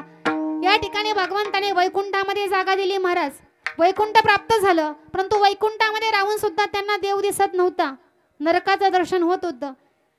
हे दुःखांतकरणामध्ये झालं, परंतु स्वर्गलोक वैकुंठलोक हे अशा भूमी आहेत या ठिकाणी नवीन पुण्य निर्माण करू शकत नाही. ते पुण्य आपण उपभोगू शकतो म्हणून त्यांना या ठिकाणी बरं हे पुण्य निर्माण करू शकतो. ती फक्त ही कर्मभूमी म्हणजे मृत्यूलोक आहे. नवीन पुण्य उत्पन्न करू शकत नाही. 3 लोकांमध्ये भ्रमण करणारे नारद महर्षी त्या ठिकाणी गेले. नारदांना आपलं दुःख सांगितलं, माझ्या जीवनामध्ये दुःख आहे, मला वैकुंठ प्राप्त आहे, पण काय वैकुंठाचा उपयोग आहे? सकाळी उठल्याबरोबर जर मला नरक दिसत असेल या वैकुंठाचा काही उपयोग नाही. मग माझ्यासाठी काहीतरी पुण्यकर्म करून पाठवायला सांगा. पण कुणाला? मुलांना. म्हटलं ठीक आहे. 3 लोकांमध्ये भ्रमण करणारे नारद महर्षी मृत्यू लोकामध्ये आले. ज्येष्ठ पांडवाची भेट घेतली म्हणजे युधिष्ठिर धर्मराजाची भेट घेतली. सांगितलं धर्मा वडिलांना वैकुंठ प्राप्त झालाय पण नरकाचं दर्शन होतं, हे चुकलं पाहिजे, काहीतरी पुण्यकर्म त्यांच्या नावे पाठवा. त्या काळी कीर्तन प्रवचन नसायची, मोठे मोठे यज्ञ असायचे महाराज.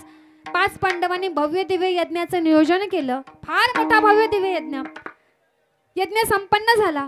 शेवटची आहुती दिली आणि युधिष्ठिराने आपल्या हातावरती पाणी घेतलं, संकल्प सोडला, भगवंताला विनंती केली, प्रार्थना केली, प्रभू या यज्ञामध्ये आमचे 5 भावंडा करवी जेवढं काही पुण्य एकत्रित झालं असेल ना, हे सर्व पुण्य प्रभू आम्ही आमच्या वडिलांच्या नावे पाठवत आहोत. आत्ताची गती तुम्ही त्यांना दिले ना, याच्यापेक्षा उच्च असणारी गती तुम्ही त्यांना दे असं म्हटले, संकल्प सोडला. त्याचा परिणाम असा झाला की त्या पुण्याच्या जोरावरती त्यांचं नरकाचं दर्शन चुकलं आणि त्यांना भगवंताचं दर्शन झालं. पण तो जो कालावधी होता यज्ञाचा, तो यज्ञाचा कालावधी त्यांच्या वडिलांच्या प्रथम पुण्यस्मरणाचा होता. म्हणजे पुण्यस्मरणाच्या दिवशी त्यांनी यज्ञ त्यांचा संपन्न झाला किंवा यज्ञ हा पूर्ण झाला, म्हणून हे पुण्य त्यांच्यापर्यंत पोहोचलं. तसं या ठिकाणी जे काही पुण्य एकत्रित झालं असेल हे तेज रूपाने तत्वरूपाने या जीवात्म्यापर्यंत पोहोचणार आहे. आताची गती भगवंताने त्यांना दिली, याच्यापेक्षा उच्च असणारी गती भगवंत त्यांना देव, ही भगवंताच्या चरणी आपण सर्वजण प्रार्थना करणार आहोत. आपल्या कार्यक्रमाची नियोजित असणारी वेळी संपलेली आहे. जर बोलण्याच्या ओघामध्ये जर काही चुकीचे शब्द गेले असतील तर ते बुद्धीचे दोष म्हणून या ठिकाणी सोडून द्या. जे काही चांगलं आहे ते संत महात्म्यांचे भगवंताचे शब्द म्हणून आत्मसात या ठिकाणी करा. भरपूर पाहुणे मंडळी कुटुंब मोठं असल्याकारणाने सर्व गोतावळा या ठिकाणी जमलेला आहे, परंतु नाव काय कुणाचं घेत नाही. बरेच महाराज मंडळी सुद्धा या ठिकाणी उपस्थित आहेत. नाव काय मला कुणाचंही माहिती नाही, आपल्या भागामधील असतील. या ठिकाणी आळंदी तीर्थक्षेत्रामध्ये आमची श्री ज्ञानाई मुलींची वारकरी शिक्षण संस्था आहे.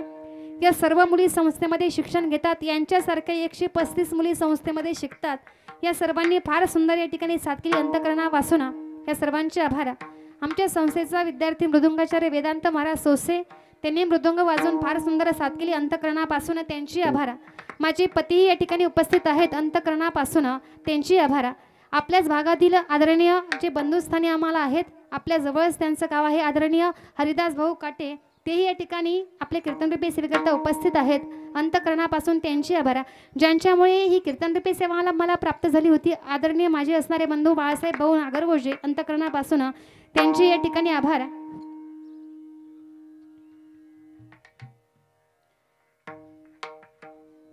या ठिकाणी आदरणीय लीलाताई महाराज खडे यांची या ठिकाणी उपस्थिती आहे अंतःकरणापासून, त्यांची या ठिकाणी आभार.